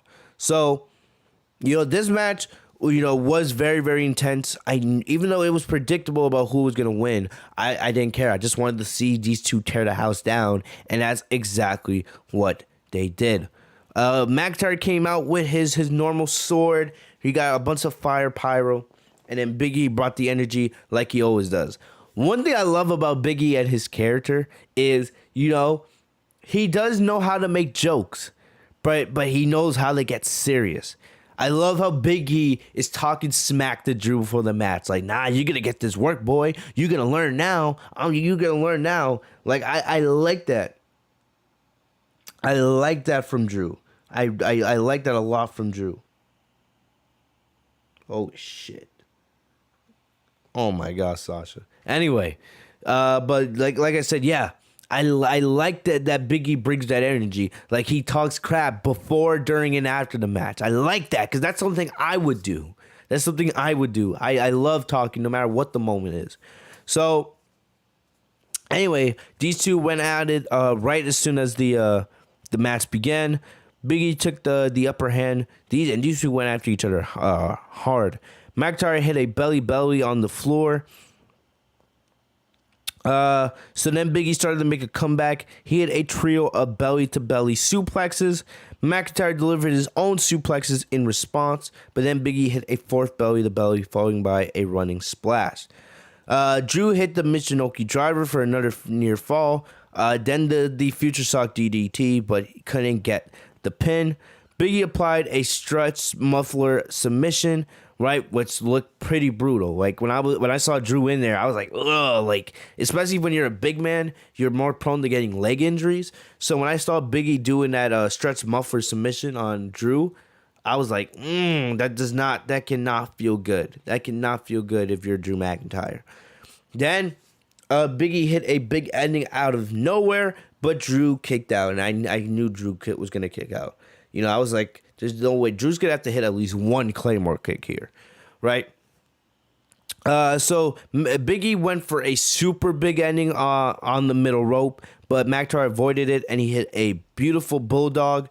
Then Biggie ducked a Claymore kick, but he couldn't avoid the second one. And the second one, like, for a second there, I was like, I was like, Biggie, you better kick out of this, because that's you know, when Drew landed that Claymore kick, that was absolutely brutal. All right, but Biggie kicked out, and then Biggie was able to finally hit a second big ending to get the win. Very good match between Biggie and Drew McIntyre. After the match, Drew was disappointed, but he gave a thumbs up to Biggie on the stage. And of course, Biggie was like, yeah, respect to you, Drew, man, but this is my time now. You know, I ain't giving this up anytime soon. We got a long way to go. So Biggie, you know, showing respect to Drew, but still talking shit at the same time. I love that. And it's clear we know what's going to happen going forward. Drew's going to go to SmackDown, and Drew's going to feud with Roman Reigns, right? They're going to reignite their rivalry, and it's kind of ironic because 1 year ago, these two were feuding on to Survivor Series. Because remember, Drew was WWE champion at the time. And Roman, of course, was still in the more early stages of his Universal Championship reign. Here we are 1 year later. Roman is still Universal Champion. And now Drew is going to be going after that title on SmackDown. Clearly, that's probably going to be the next big feud. Some people are going to argue that Drew and Roman could be saved for WrestleMania if you want that. But I just don't see WWE having that patience. Especially since Drew and Roman, they have tons of history with one another. They faced off 1,000 times. So, Drew versus Roman, they're probably going to do that right after Survivor Series. I think probably going into TLC and Royal Rumble season. That's when we're going to see Drew and Roman start their feud. Right? Because, you know, Roman's gonna go from Brock Lesnar. You can't go under. You gotta keep going higher. And Drew McIntyre is one of the biggest stars and arguably the top babyface in the entire company. So Drew versus Roman, I think that's gonna be the next big feud on SmackDown. The question becomes, is Drew gonna be the one to take that title from Roman? I tweeted this out earlier. You know, as great as Roman Reigns has been, you have to start thinking about who you're going to have take that title from him. There's nobody on either roster that has been built up properly to take that title from Roman. Nobody. You've had Roman defeat everybody from Edge to Cena to Lesnar, right? Daniel Bryan, all these guys. One of the most dominating title reigns in recent memory. You've had Roman run through everybody. You know, and as much as you would want to see a new star created and a new star built up to be the one to take the title from Roman, you know, I can definitely see WWE potentially having Drew McIntyre be the guy. McIntyre, he has not been WWE champion, you know, since earlier this year. He lost that title back in February, which seems like forever ago. But yeah, Drew lost that title 8 months ago, right? Drew taking the title from Roman, I know there would be some people that wouldn't be against that, but there would probably be a lot of people that wouldn't mind that either, especially since Drew is one of the top baby faces in the entire company. So that's something you got to think about. What would people think if Drew was the guy to take the Universal Championship from Roman? And that's probably a conversation we're going to be having a lot going forward on SmackDown when these two start feuding with one another again. Trust me, I'm very confident on that. All right, King Wrestling, aka Edward. King Wrestling says, I don't want to see Drew in any more title matches. Look, I don't think Drew's going anywhere from the titles anytime soon, right? You guys got to remember, he last held that title in February. It's not like he just lost that title. He last held that title in February. You guys forget that because Drew's been in a lot of title matches. But Drew versus Roman, it's coming. Like, there's no way. Drew's going to be the number one babyface on SmackDown. Roman's the number one heel. They're going to fight. Even if it's at WrestleMania, if they're able to, delay it up to that point. Drew versus Roman for the Universal Championship is happening probably sooner rather than later, like it or not. So, like I said, we're going to have this conversation a lot. Drew versus Roman is going to be something we're going to be talking about a lot going forward. And for Biggie, Biggie has lots of challengers on Monday Night Raw. They have plenty of people for Biggie to hold that title for a while. Maybe potentially even through WrestleMania. There's plenty of people that they can have Biggie face. From AJ Styles to Seth Rollins to Edge, right? Finn Balor. There's plenty of names. You have Kevin Owens on Raw. There's plenty of people that can face Big E for that WWE Championship. So I don't see Big E losing that title anytime soon unless, get him some more wins, right? Let's see him have some great rivalries now. I like I said, I would love to see Seth Rollins versus Big E be the next thing for Big E on Monday Night Raw. But let's see what happens. But great stuff here with Big E and Drew McIntyre.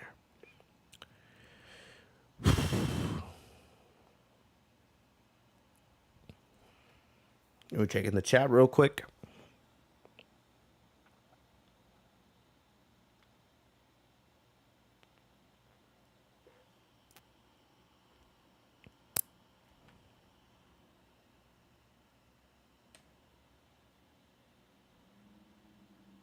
Edward, if I call you Edward, I'm going to call you Edward, all right? That's what you've been called for years here on this channel. Don't just because you changed your name to King Wrestling, no. Anyway. Oh my God, Sleepy Angel's like, here comes the rant.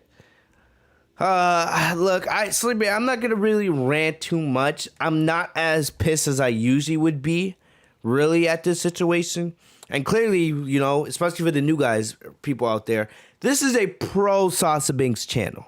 This is, I'm 100% confident saying that I am the most pro Sasha Banks fan in the IWC. There's not no other podcaster, there's no other YouTuber, there's nobody else that does wrestling content that is more pro Sasha Banks than I am. Right? No, I'm saying that mainly for the new people out there because I know we have a lot of new people watching. Right? We talk about Sasha Banks all the time. She's the number one topic here on our podcast. This podcast is actually named after the Legit Shoot podcast. Right?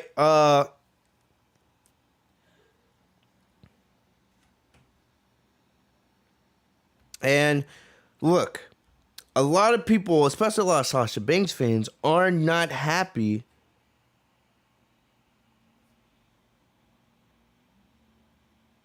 I'm getting so many notifications right now.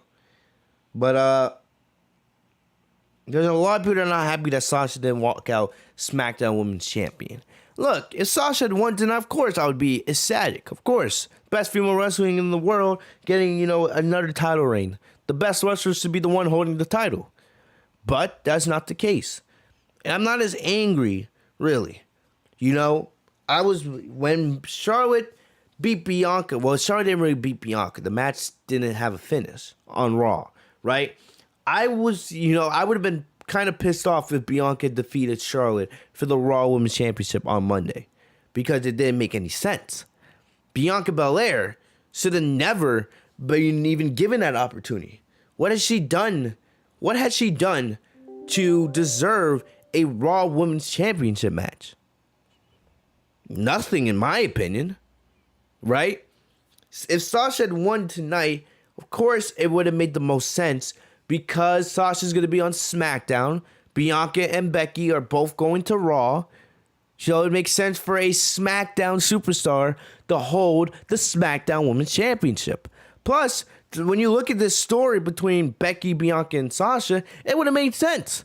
Because I believe, and I feel like a lot of other people believe, that if Sasha was at SummerSlam, she would have beat, what's her name? She would have beat Bianca and regained the SmackDown Women's Championship. But, SummerSlam happened, so be it. But, so be it. So, I'm not that pissed off that Sasha lost tonight. I'm not. Because I feel like down the line, it's going to set up for a much bigger moment. Sure, it would have been special for Sasha to win that title tonight in Saudi Arabia, right? That would have been a special moment, especially for women's wrestling. But look at it. Down the line, I feel like, when we look back, we're going to be like, maybe it was kind of a blessing in disguise that Sasha lost. Usually in these situations, I would be pissed. But I'm not that pissed off. I'm not. The second I saw Charlotte win, or not win, the second I saw that Charlotte was still Raw Women's Champion on Monday, I was like, it's probably, likely that Becky's going to remain champion after Crown Jewel. So I expected Becky to win. If you had to ask me who was going to win this match, I was going to say Becky. I would say Becky 1, Sasha 2, Bianca 3. Right? Because they're going to continue having Becky and Bianca feud on Raw, and Bianca's going to continue chasing after Becky Lynch.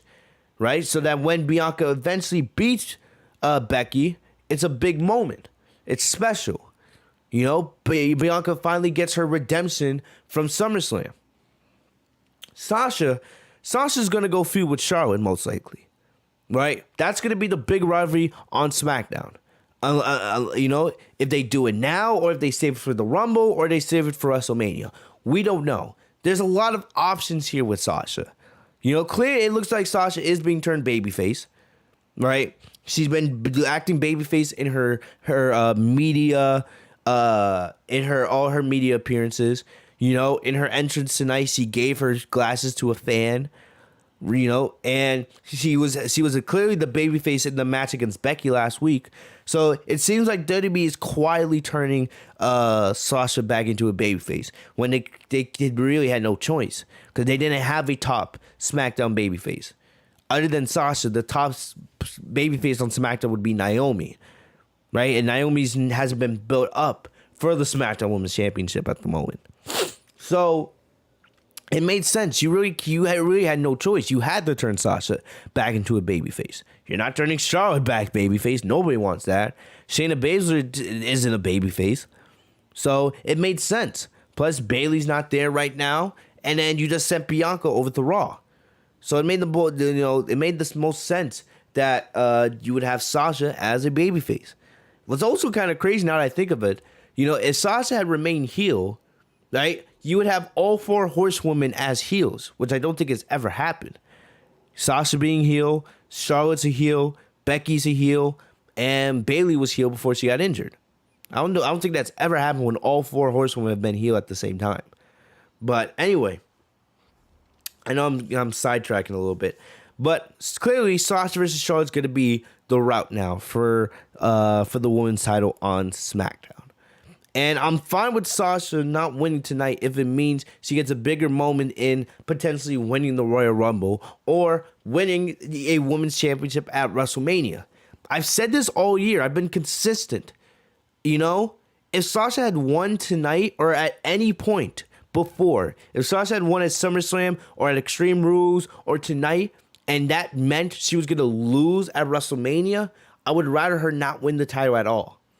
Because what matters to me right now is Sasha getting that monkey off her back. Finally winning that championship winning a match at WrestleMania. That's what's important to me now as a Sasha Banks fan. As much as I love seeing her as champion and how much that elevates the women's division, Sasha winning at WrestleMania is what matters to me most now. You know, as a Sasha Banks fan, right? No matter if that's against Trish Stratus, no matter if that's against Bayley or Charlotte, because I feel like we can all agree those are the three most likely candidates for Sasha at WrestleMania. Right? Trish, Bayley, Charlotte, or a combination of those three. Right? So I'm not that pissed off. I know that like there's people in my Discord server tagging me the second Sasha got pinned, right? Because I don't know, they're trying to be funny, acting like it would make me angry. They thought I would come on here and rant. I'm not gonna sit here and rant because I'm not as pissed off as I usually am. I'm really not that angry about it.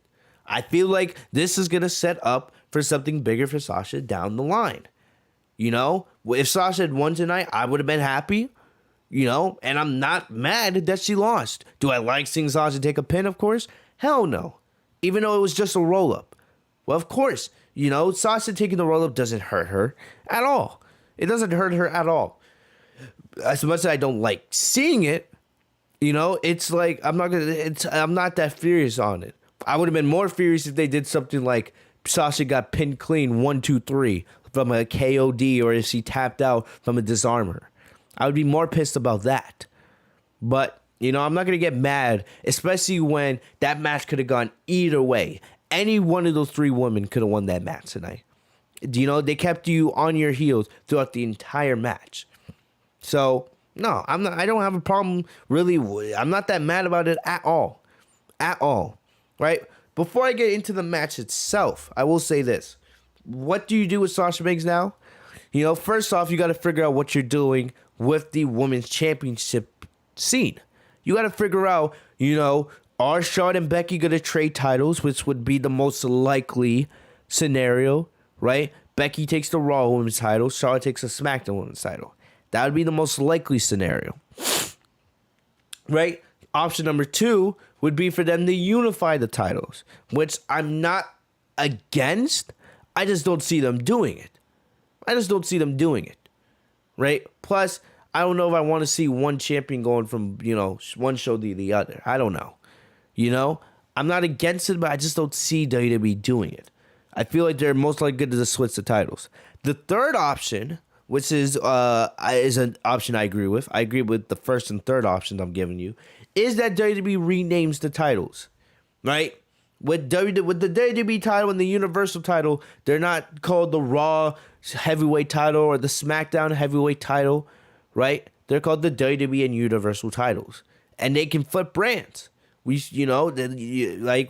can flip brands. We've seen the WWE title go from SmackDown to Raw, and we've seen the Universal title go from SmackDown to Raw, and vice versa. And nobody ever has any complaints because those are not brand exclusive titles; they're just world titles. So I think it's time that we ditch these SmackDown Women's and Raw Women's title names and we rename them to something like, I don't know, the WWE Women's title, and then maybe the WWE Universal Women's title, right? You want to give them the same name as the male titles, just with women in there? Fine. That's whatever, But I think it's time that we ditch the branding of the Raw and SmackDown Women's titles because we get confused with this every single year. Every single year when it comes to, the draft or a superstar shakeup, we have to think about, what are they going to do if the Raw Women's Champion gets drafted to SmackDown and the SmackDown Women's Champion gets drafted to Raw, right? I feel like because if you rebrand the titles now, you just change their names simply. It wouldn't be that difficult. Then we don't have to worry about it in the future. It's like this is not a problem anymore. If you just simply switch the Raw and SmackDown Women's title, which is probably the most likely scenario, you still potentially have that problem popping back up in the future. So it's like, to me, I feel like it would just be better, to get rid of the problem entirely by just renaming the titles and that being that. I don't think anybody's going to really complain about them renaming the women's title, one, the WWE Women's title, and another, like the WWE Women's Universal title. I don't think anybody's going to complain about that. So, I would do one of those two things. Either I would switch the titles between Charlotte and Becky, which is the most likely scenario, and just get it done, or just rename the titles so you don't have to switch them.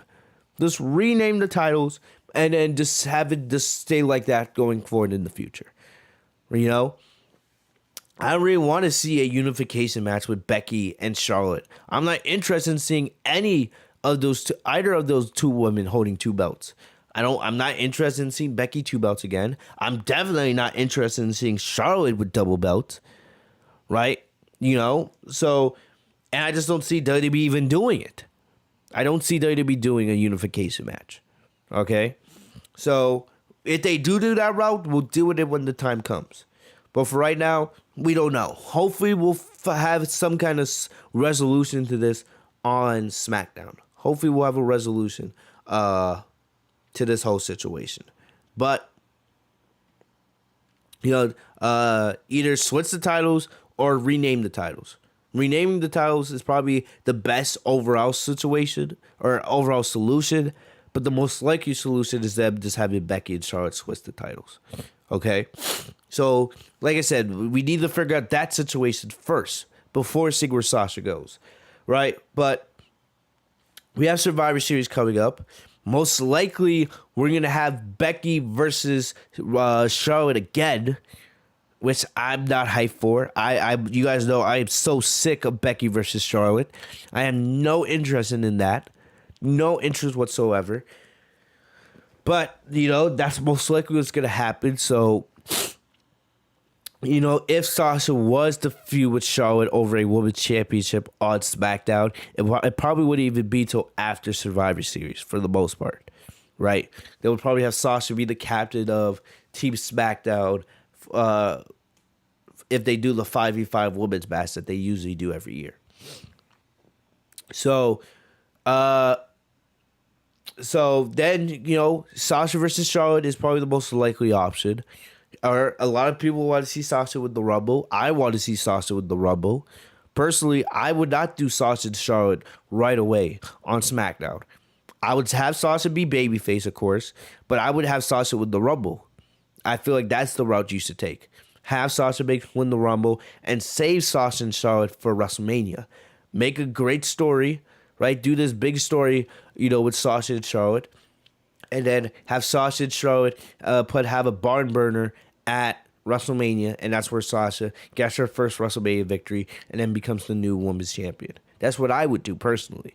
But, like I said, there's options here. There's no clear path for them to take. You could have Sasha, feud with Charlotte right away, right? And it'll be like 2016 all over again. You can have Sasha, stay out of the women's title picture for a little bit. Have her feud with Sonya Deville or, have her feud with Shayna Baszler, right? You could do that. Or you could have Sasha face Trish Stratus. You could have Sasha maybe win win a women's championship from Charlotte. And then you have Sasha face Trish Stratus at WrestleMania. Because there's been a lot of talk about that. Sasha's been calling out Trish on social media. Sasha's been doing Trish's moves at house shows. Right? And basically Trish has been responding back. Everybody's been wanting Sasha and Trish has been a dream match for a lot of people for years now. Since the first Women's Royal Rumble back in 2018, I believe. So, people want to see it. I want to see it. So, that's an option. You can do Sasha versus Trish at WrestleMania, hopefully for the championship, but they could also do that match non-title as well. But there's options. There are options here. And then, of course, another option is Bayley's going to most likely be back by WrestleMania season, right? If Sasha's the SmackDown Women's Champion or whatever, the Women's Champion, you can have Sasha face Bayley at WrestleMania. You can have Bayley come back and you can reignite their rivalry. You can have Sasha be babyface, Bayley be the heel, and then Sasha and Bayley can have the WrestleMania match that they've always wanted. Sasha and Bayley have always talked about how they've dreamed to face each other at WrestleMania, right? So I definitely think that's an option right now. Like I said, I don't have a direct path.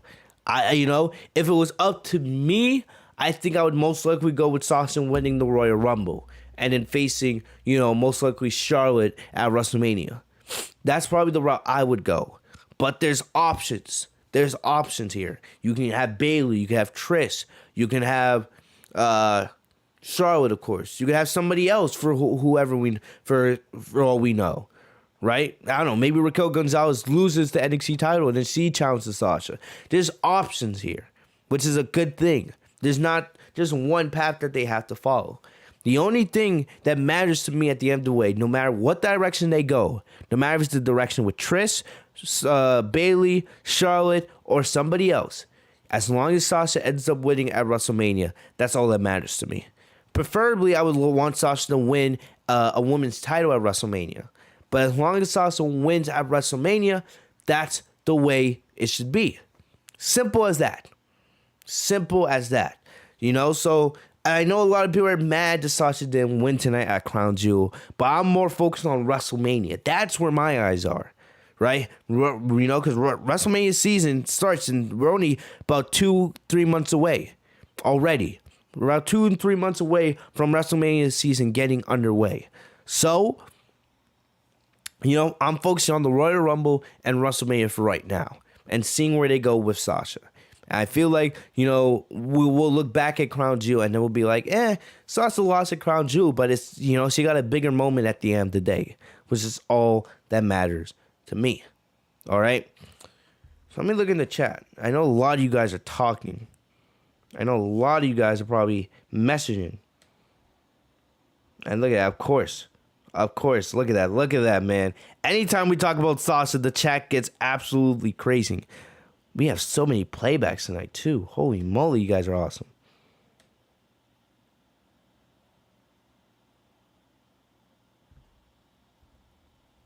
So let me look at the chat real quick.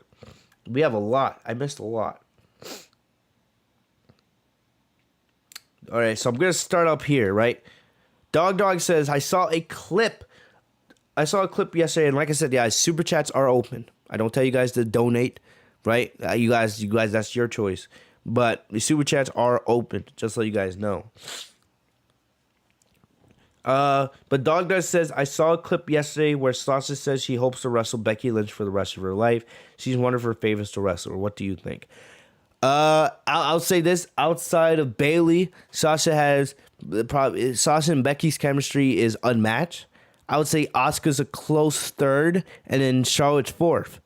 But even though Sasha has fantastic chemistry with anybody, all four of those women Sasha has fantastic chemistry with. But I think Sasha, out of everybody outside of Bayley, Becky's probably the second person that she has the best chemistry with. And I can't name a bad Sasha and Becky match. They gave you TV. They gave you potentially the TV match of the year. This last Friday on SmackDown, right? We all know how great their Hell in a Cell match was a couple years ago. They had the triple threat tonight. They also were both in that triple threat back at WrestleMania 32 with Charlotte, right? So I can't name a bad Sasha and Becky match. So definitely, man. Definitely, I just as a viewer, I see what Sasha's saying. Her and Becky have unmatched chemistry.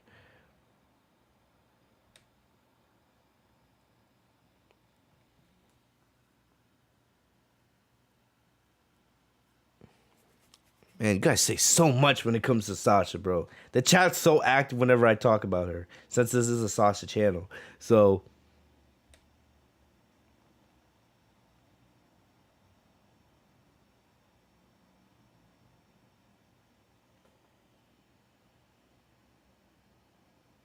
JD says, Sasha Banks fans are overreacting. Yeah, I think you're a little bit right about that. I think Sasha Banks fans want to see Sasha win so badly that sometimes they do overreact. Like, I'm not overreacting. I'm not losing my mind over it. If Sasha had gotten pinned, like, say Bianca hit the KOD for the victory, or if Sasha had tapped out, then I would be furious. But I'm really not as mad at the ending. Becky was most likely going to win. Sasha was second. I say Bianca third. I'm not surprised. I expected Becky to walk out champion. I think sometimes we want to see Sasha succeed so much.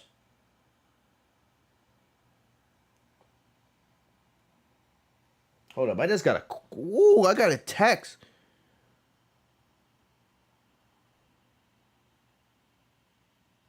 I got a text from the PlayStation Store about getting a PS5. Hold up. Hold up. Let me.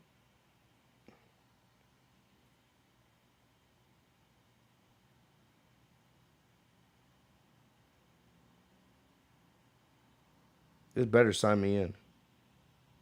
This better sign me in, man. That's big right there. I've been trying to get a PS5 for months, for a year. LOL. And of course, I would get that information in the middle of a SmackDown or middle of a pay-per-view stream.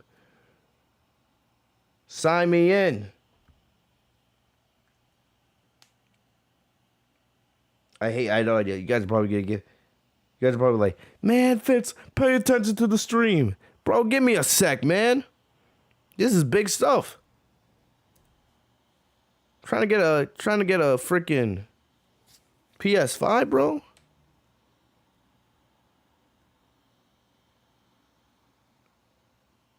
But I am looking at you guys in the chat. Like I said, the stream's not ending yet. We have plenty of time here. Plus, I just spent like 20 minutes talking about Sasha. And I haven't even gotten to the match itself.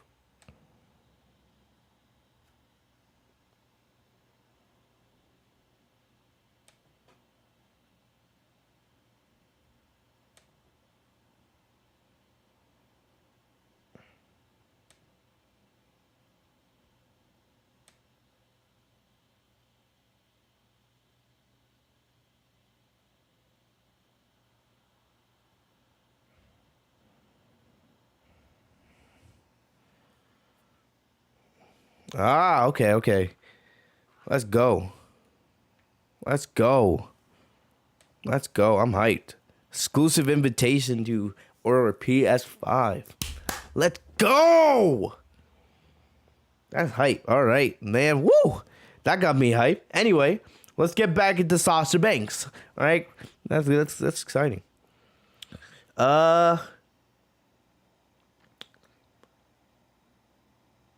Max says, I'm afraid they're going to rush Charlotte versus Sasha right after. And damn, we've already been streaming for almost 2 hours. Ooh, that's the fastest 2 hours ever. But I'm afraid that they are going to rush Charlotte versus Sasha right after Survivor Series, and we're not going to get the match at Mania with the right story. I do agree with you there, Max. I do agree with you there. Let's see what happens tomorrow night on SmackDown, but definitely, man, I do share your thoughts there. Definitely. I would not be surprised if Sasha and Charlotte gets rushed right after Survivor Series. Sleeping Angel says Sasha does need to leave this company. I'm tired of it. I see your point, but Sasha's contract's not up yet, so it's not like she can.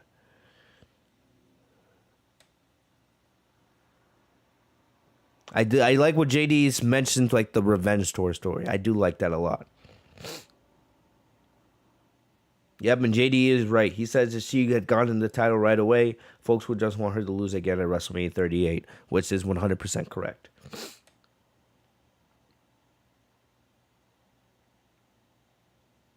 I don't want Sasha versus Charlotte again. Here's the thing, Sleeping Angels. We haven't seen Sasha and Charlotte in 5 years. Right, 2016. These two have legit haven't feud over the title in 5 years, which is a long time.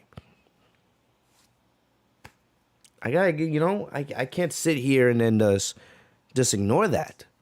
I don't know. I kind of want to see what Sasha and Charlotte could do. Look, from a booking perspective, it scares me. It definitely scares the living shit out of me. Because I still have nightmares, of course, of what happened with Sasha and Charlotte in 2016, right? I still have nightmares of that. I agree with you, all right? But, I can't see her not say I'm intrigued. Sasha and Charlotte, put on some damn good matches back in 2016, even with the bad booking. I'm intrigued. What could they do now in 2021? We've seen Charlotte and Bayley. We've seen Charlotte and Becky. We've seen Charlotte and Asuka. We haven't seen Sasha and Charlotte. They've been on basically opposite brands for the last 5 years. So, I don't know. I'm intrigued.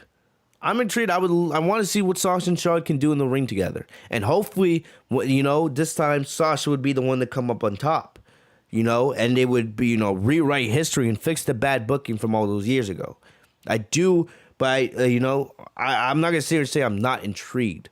I hope they would get the booking right. That's what scares the hell out of me. But I kind of want to see Sasha and Charlotte again.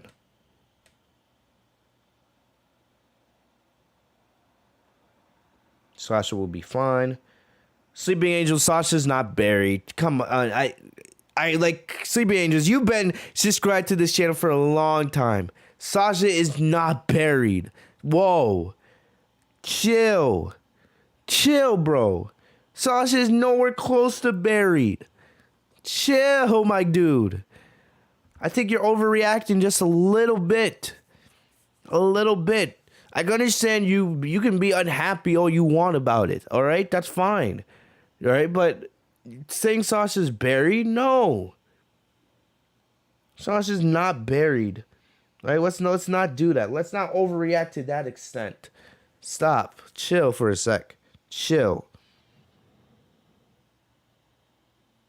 Anyway.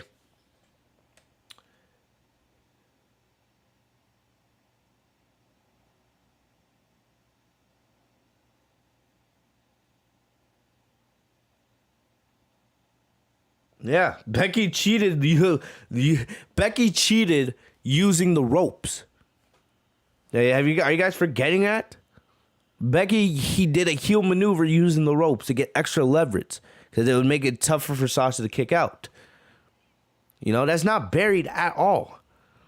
Right? We all thought Bianca was buried after SummerSlam. We thought Bianca would never recover. I don't know. Bianca's doing a decent job. I'm kind of shocked that Bianca is, still doing well even after how bad they did her dirty at SummerSlam. So, look, Sasha's not buried at all. She's one of the biggest stars in the history of that company. It would take a lot more than this to bury her. A lot more.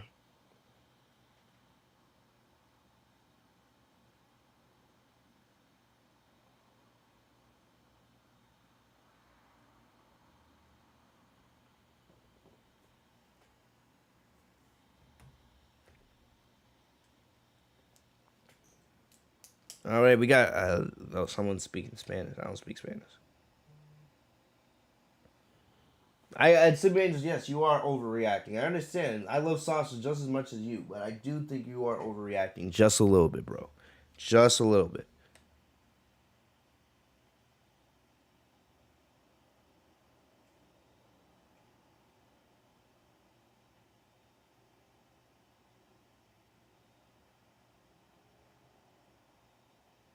Damn, you guys said so much in the chat.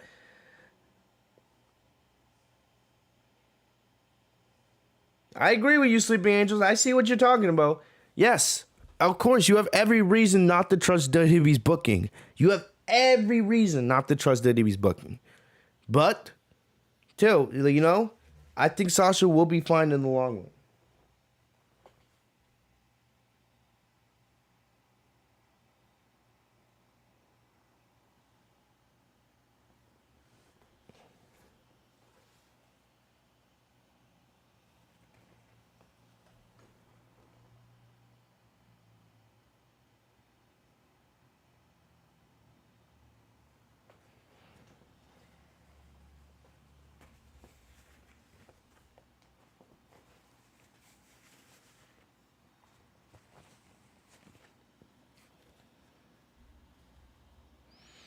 Anyway,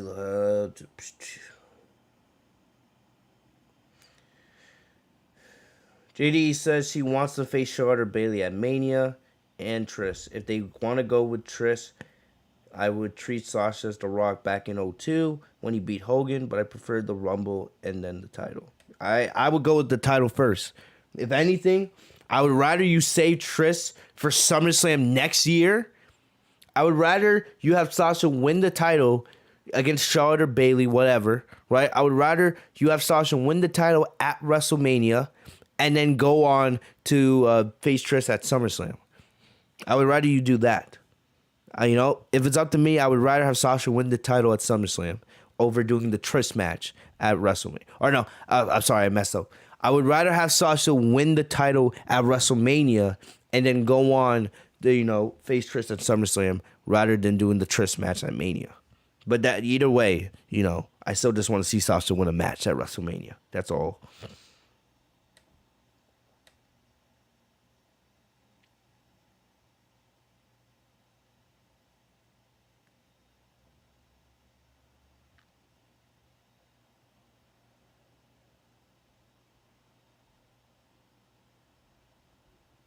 JD says, good luck. Well, no, I got an exclusive invitation from PlayStation.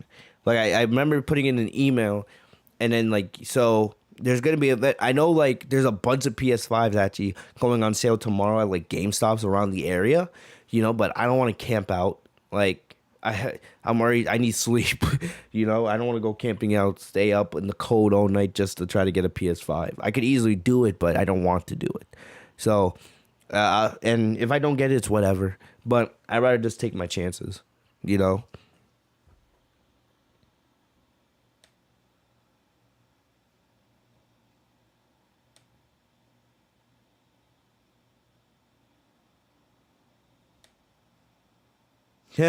Thank you guys. Everyone's like, yeah, get that PS5. Get that PS5. We're pleased to extend this opportunity to order a PS5 console. Exclusive access on October 22nd, 11 o'clock to 1600 Pacific time. So that's 11 o'clock to 5 o'clock Pacific time. 14 o'clock, 9 o'clock to 19 Eastern time. So it might... Ugh.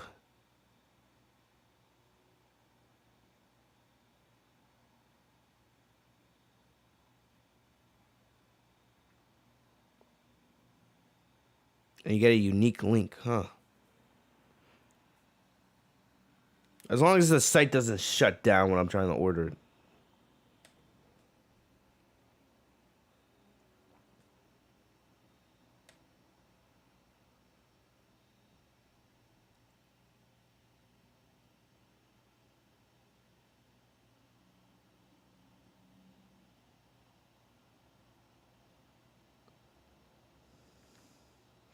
Okay, let's get back into it. All right, I'm finally caught up on the chat.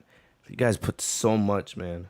I love when you guys are active, but damn, you guys said so much.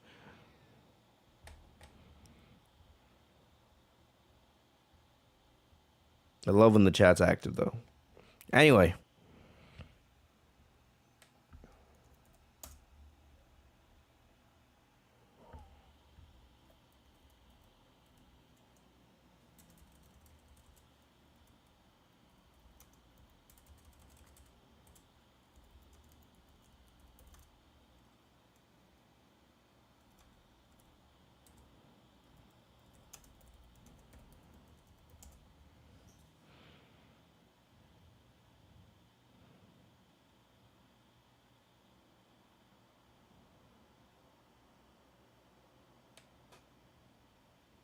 Anyway, let's get to the match itself. Right, so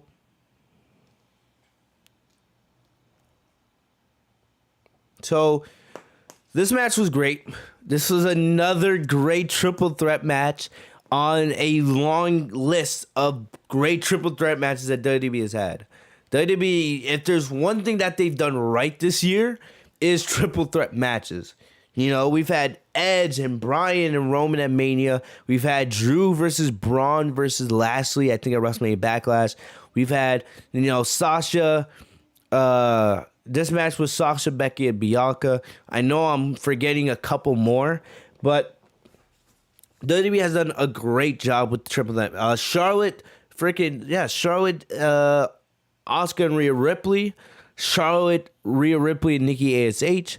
There's been tons of great triple threat matches with WWE this year. I got to give them credit, man. I can't really think there hasn't been many bad ones. There have been a lot of good ones. Yeah, there's been a lot of good ones.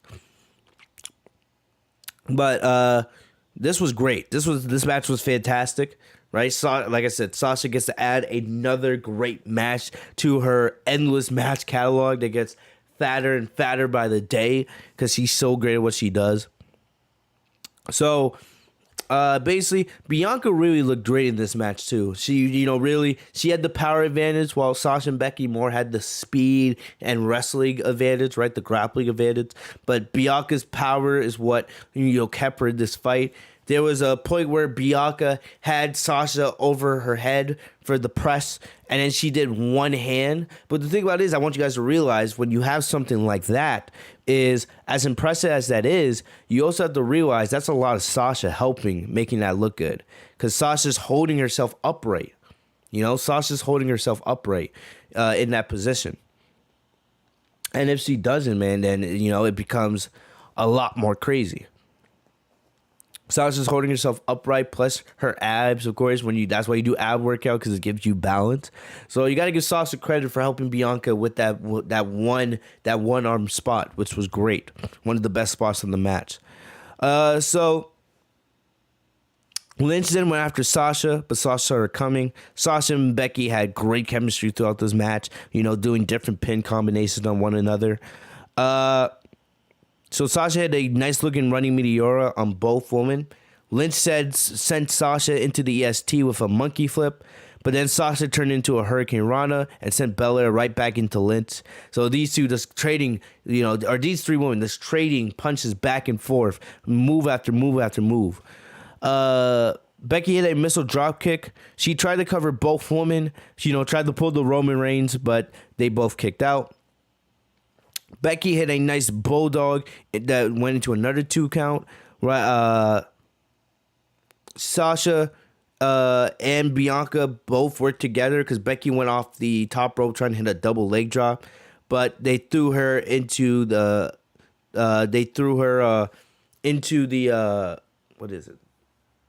the corner, doing a double buckle bomb. Belair then bulldozed Sasha with a shoulder tackle, but then Sasha recovered and hit the 3 Amigos. Anytime Sasha does the 3 Amigos, I smile because it's such a great tribute to Eddie Guerrero. Bianca built some more momentum, right, and did some spots. She tried to go for the double KOD spot again, but it didn't look as fluent as it did on SmackDown. Banks and Lynch both had the EST locked in, so Sasha had the Banks Simon locked in. Becky had to disarm her, but they both had to force the hold because we wouldn't have known who would win. If they kept the hold in, of course, Bianca would have had to tap out, but it would have been clear who would get the victory between those two. Sasha then hit a backstabber into a big statement on Becky, but Bianca broke it up with a beautiful-looking moonsault. And basically, what I loved about this match is the action was so fast paced, you couldn't keep up really because you didn't know who was gonna win. It was Bianca had her spots, Becky had her spots, Sasha had her spots, right? The action was so fast and furious. It was just like, who's gonna win? Who's gonna get the upper hand? What's happening? So I really liked that part about this match. I really did. These three just kept going at each other over and over and over again. Really good stuff from both of them.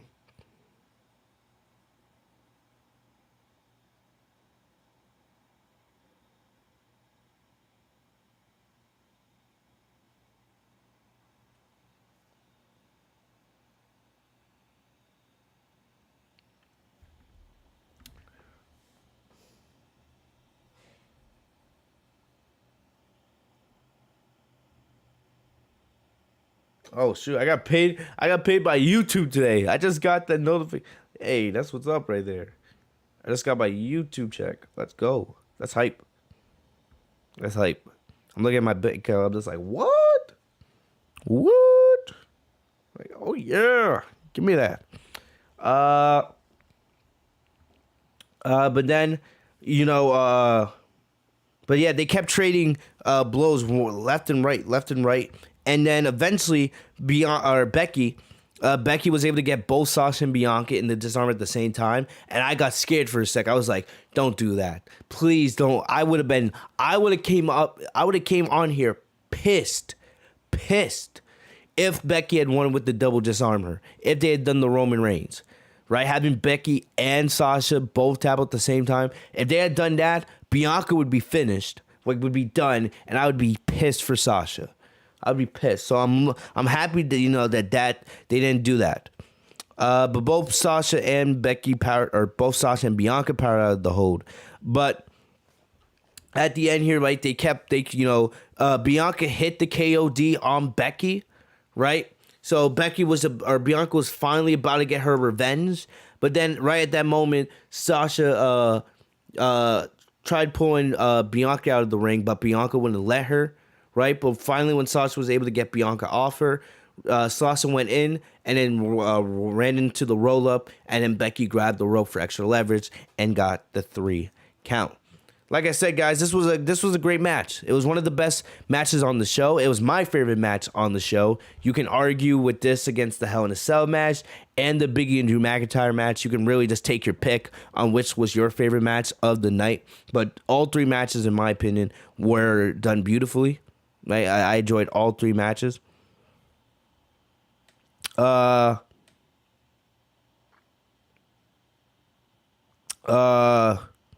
Yeah, I loved all 3 matches. Like I said, I'm not as mad at the finish. I've already explained why. Look, I think Sasha will be fine going forward, and clearly Becky and Bianca are going to continue feuding over on Monday Night Raw, probably throughout the rest of the year. Right? Becky's going to keep having Bianca chase her for when that big moment when Bianca finally gets her revenge on Becky. But all in all, this was a great match. Plus, right, earlier, you guys saw me. Sasha posted on Instagram. She posted a photo of her outfit from today. And man, looking amazing as always. You gotta love Sasha. Love her. But like I said, Sasha's going to go feud with Charlotte. We'll see how that goes. And then we'll have to see how Becky and Bianca continue their rivalry over on Raw. But look, man, Sasha's outfit tonight. And think about that. Look, if you guys saw Sasha's Instagram, she posted what she was wearing under the t-shirt, of course, right? And wow, holy moly. Imagine her wearing that for a normal match. Like, I don't know where does Sasha get these outfits from. I don't. But these things are crazy. Looking like an looking like a beast. Looking like a beast. You gotta love Sasha Banks, man. You gotta love her. All right. One more other thing I will say is the crowd, like I said, the crowd was really good. The crowd was on Becky's side. They were chanting Becky. Sasha was a close second. Bianca didn't really get a big pop. I feel like because Bianca's still a little bit new. And plus, this was her first Saudi Arabia show. I feel like as the years go by, Bianca will get better reactions in Saudi Arabia. But Becky got a huge pop. So did Sasha. So much so that that crowd was singing Sasha's theme song, especially the part where the hell yeah part with Snoop Dogg. When I say hell, you say yeah. The crowd was going wild for that. I love that they were singing Sasha's theme song. I wish the American crowds would react like that a little bit more. But either way, man, the crowd was great here. The match was fantastic. And all 3 women will be fine going forward. No need to overreact, especially for a Sasha Banks fan. Look, man with the Roman Reigns theme song. I'm honestly about to block you. All right? You got to stop.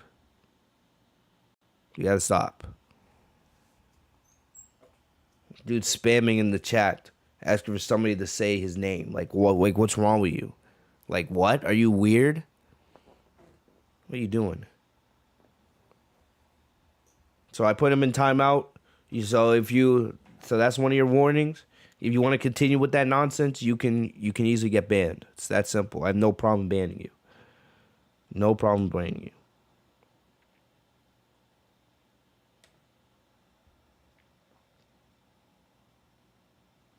I will say that, yes, dog. I will say that Becky does look good in the ring. You know, it's one of the big concerns I've always had with Becky. You know, she doesn't wrestle enough, right? But she has looked very good in the ring since coming back. She has looked very, very good in the ring. You know, and that's what I want to see. I want to see Becky. You know, she had that great outside of the SummerSlam match, of course. She had a pretty good match with with Bianca at Extreme Rules. The match with Sasha, of course, last week was one of the best TV matches of the year. This match tonight at Crown Jewel was fantastic.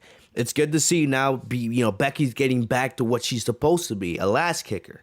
You know, Becky's been putting on some really good matches as of late. So I gotta give Becky credit. It's good to see that, you know, especially after pregnancy, she hasn't lost a step in the ring. I will say that. All in all, I think that's enough talk about the women's division for now. We spent a lot of time on that. Spent plenty of time. Hold up. Give me 30 seconds, guys. We'll talk about the main event here.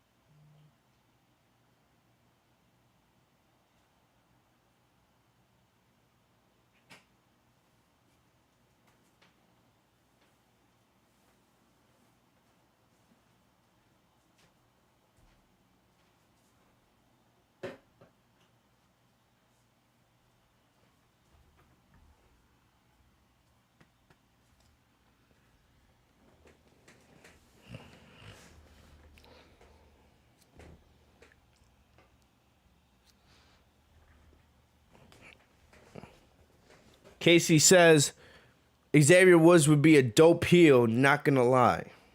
Yeah, maybe.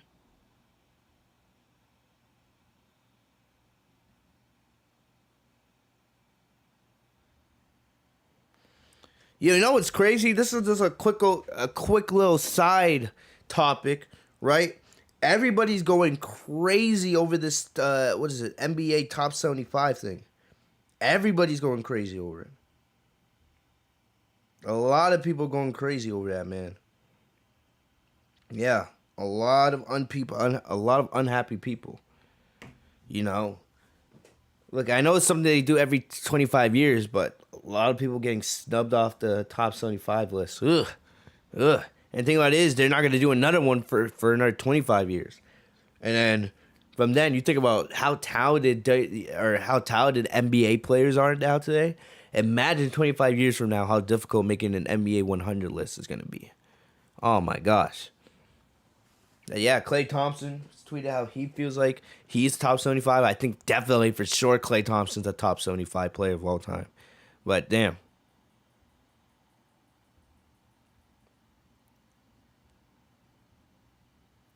But yeah. Whew, Casey, like I said, I agree with you about Xavier Woods, though. You know what I realized I got to do? I got my GameFly games here. I gotta get rid of my I gotta send back my Call of Duty. And get ready for the next one. Get ready for the next one.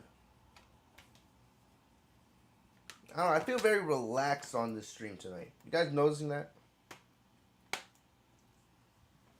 Like, damn, I'm talking about PS5. Remember this game? Remember that? WWE 2K19. One of the best, in my opinion, one of the best wrestling games in recent memory. Easily.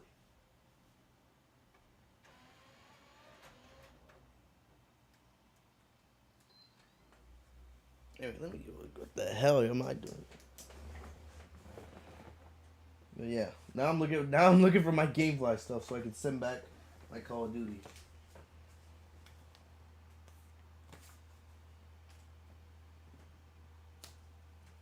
I don't know, bro. This has been a long stream. Holy moly, we're at 2.5 hours. It doesn't feel like that. Does not feel like that at all.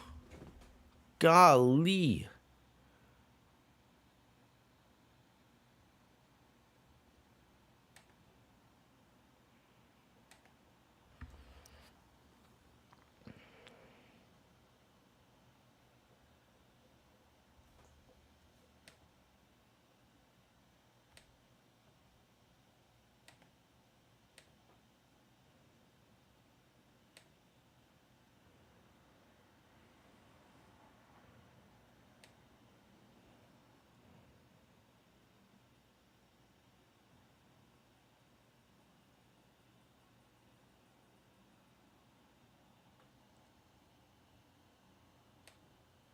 Yeah, bro. It does feel like a relaxed stream. See, this is what WWE does, man. You got me stressing all the time with bad TV. When all you have to give me is good TV. That's all I ask for. It's not that hard. All I want is good TV. Don't need to have me stressed like this.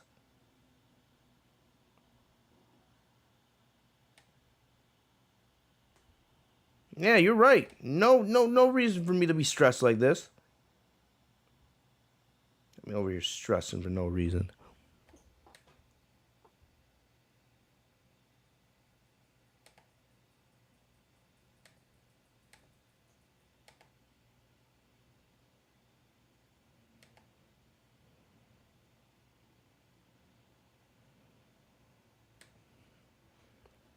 Look at me. I'm talking about fucking PS5 games on the stream, bro.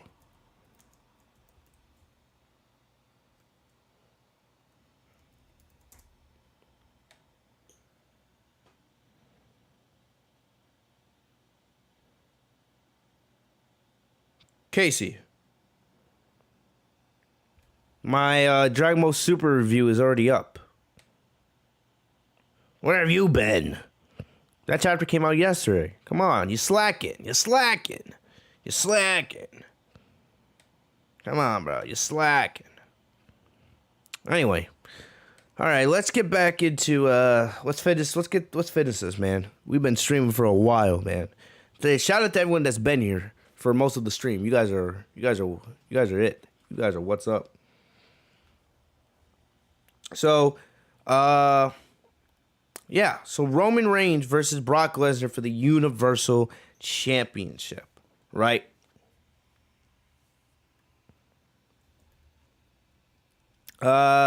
Look. I did not care about the match itself. We've seen Lesnar and Roman how many times since their first match at WrestleMania 31 in 2015? I think, if being serious, we've seen the match close to 10 times. I'm really, they faced each other at 2 WrestleManias, right? They faced in Fatal 4-Ways, Triple Threats. You know, they faced off plenty of times. If someone wants to, before the end of the stream, let me know how many times have Lesnar and Roman been in the ring together in matches, like including Triple Threats and Fatal 4-Ways. If someone wants to help me out with that before we end the stream. But these two have faced off plenty of times, right? The difference here is now the story. Roman Reigns is a different character. You know, Lesnar is a different character. Lesnar's a babyface, which is rare. How many times do you get to see Brock Lesnar as a babyface? Not often. Roman Reigns is now the top heel in the company. Back then it was reversed. Lesnar was the number 1 heel in the company, and Reigns was one of the top babyfaces. Right? The roles are reversed. Reigns is now the dominating champion. It's not Lesnar. Now they're talking about it, right? Reigns is getting closer to surpassing Lesnar as the longest reigning Universal Champion of all time. Lesnar's record was, I believe, 503 days. You know, Reigns is at 418 as of today, depending on when you guys are watching this. You know, if he holds on to that title, which no one thinks Roman's losing it, right?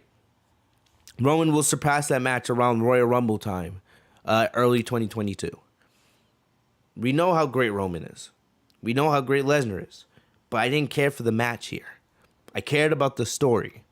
And the story has been fantastic, mainly because Paul Heyman is in the middle.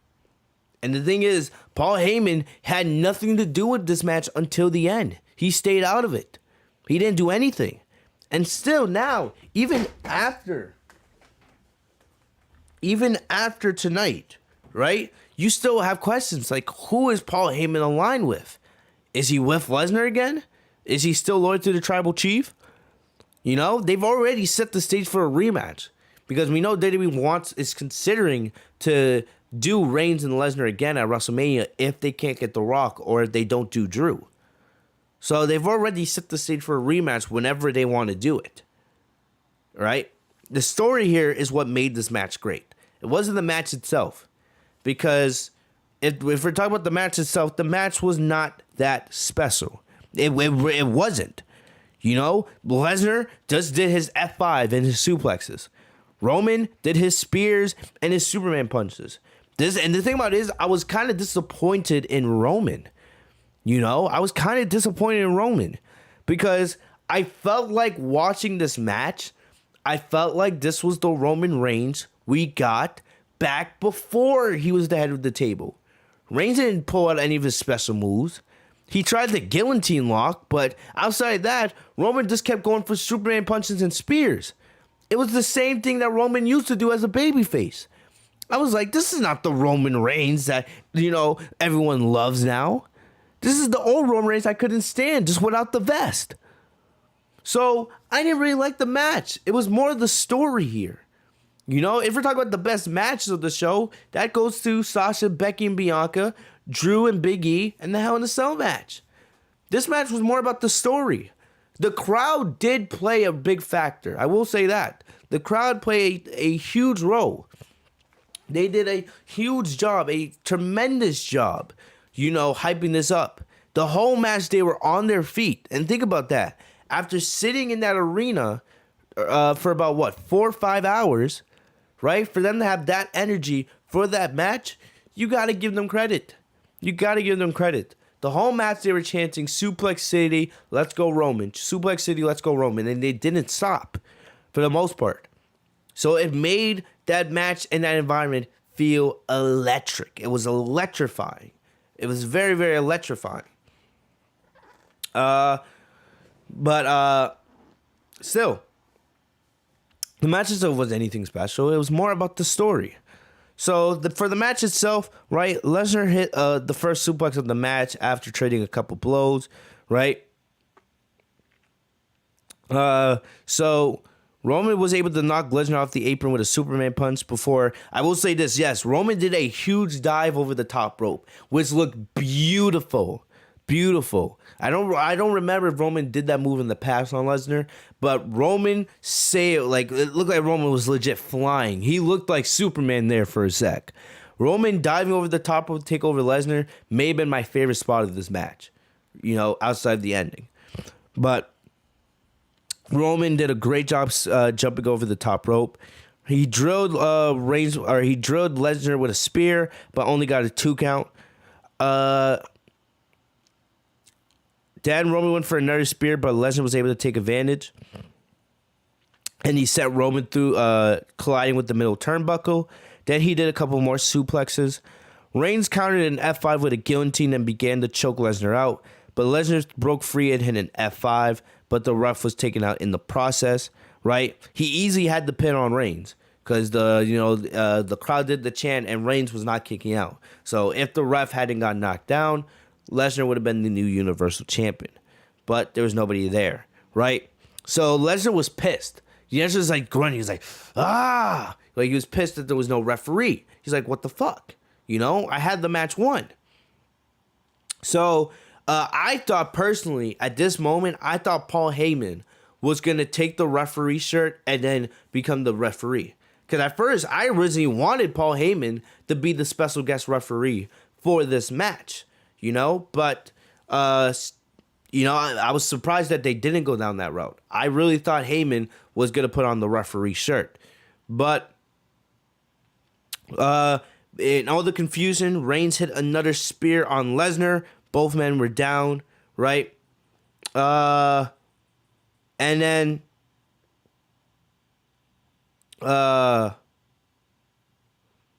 in the confusion, while both men are down, Heyman takes the Universal Championship and he throws it in the middle of the ring. right? He throws it in the middle of the ring and he yells, "You know what to do with it," right? And it's in the middle. Like Heyman put it in the best spot. He didn't put it like too much on Lesnar's side or too much on Roman's side. He put it right in the middle. And both Lesnar and Roman are looking at each other like, all right, you know? But I kind of thought, if I'm being honest, I thought Heyman was more talking to Lesnar, right? Because I felt like it would have been more likely for Heyman to be like my tribal chief, you know? Because remember, Heyman's been saying he's been loyal to Roman this whole time. But we all have questions that he's still loyal to Lesnar on the side. He's still secretly Lesnar's advocate, you know? So I thought he was probably more likely talking to Lesnar.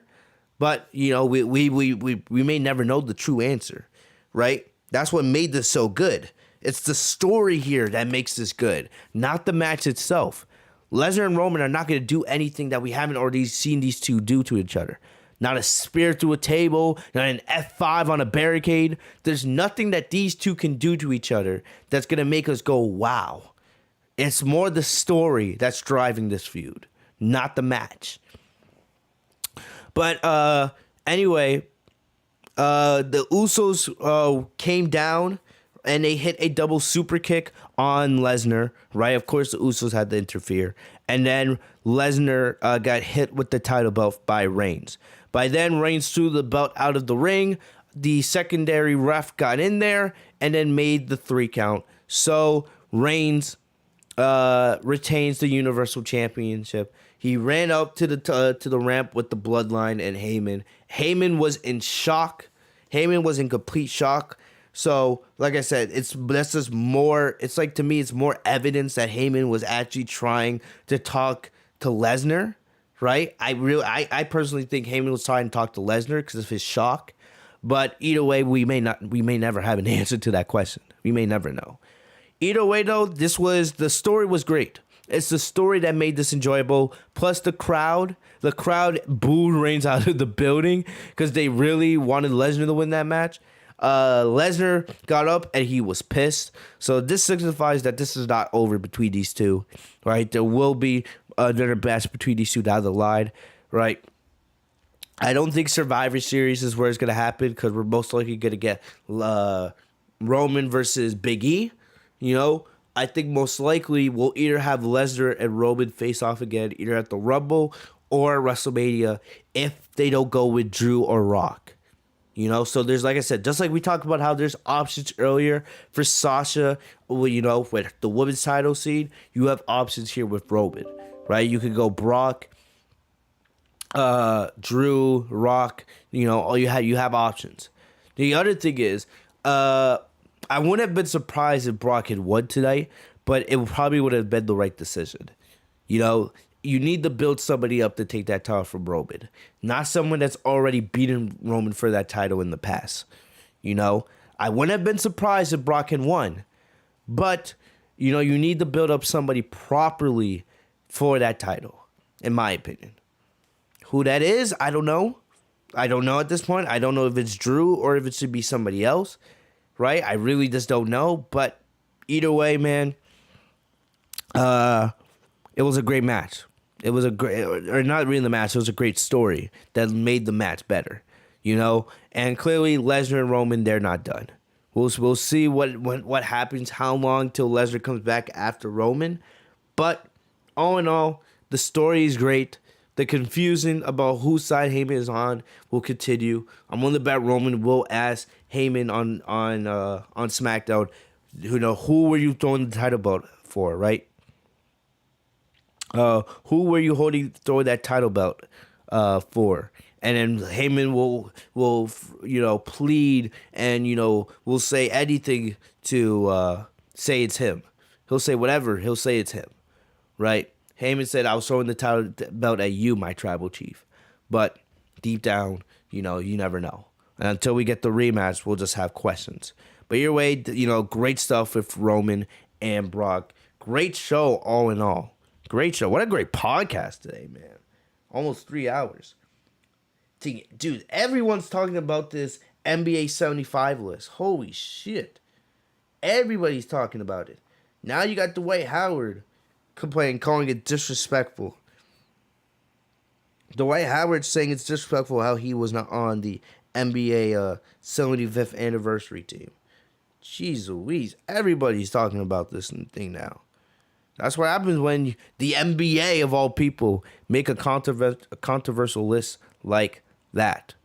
Man. Man, oh man. Bro, I'm hungry. I'm hungry, bro. When you do a long podcast like this, you get a little hungry. Get a little hungry, man. I could use maybe like a steak and cheese or something like that. But yeah, other than that, guys, that's about it. We will end the podcast in just a sec. We got 30 likes on this, man. For those of you guys who haven't put a like on yet, put a like. Hit that like button, guys. Hit that like button.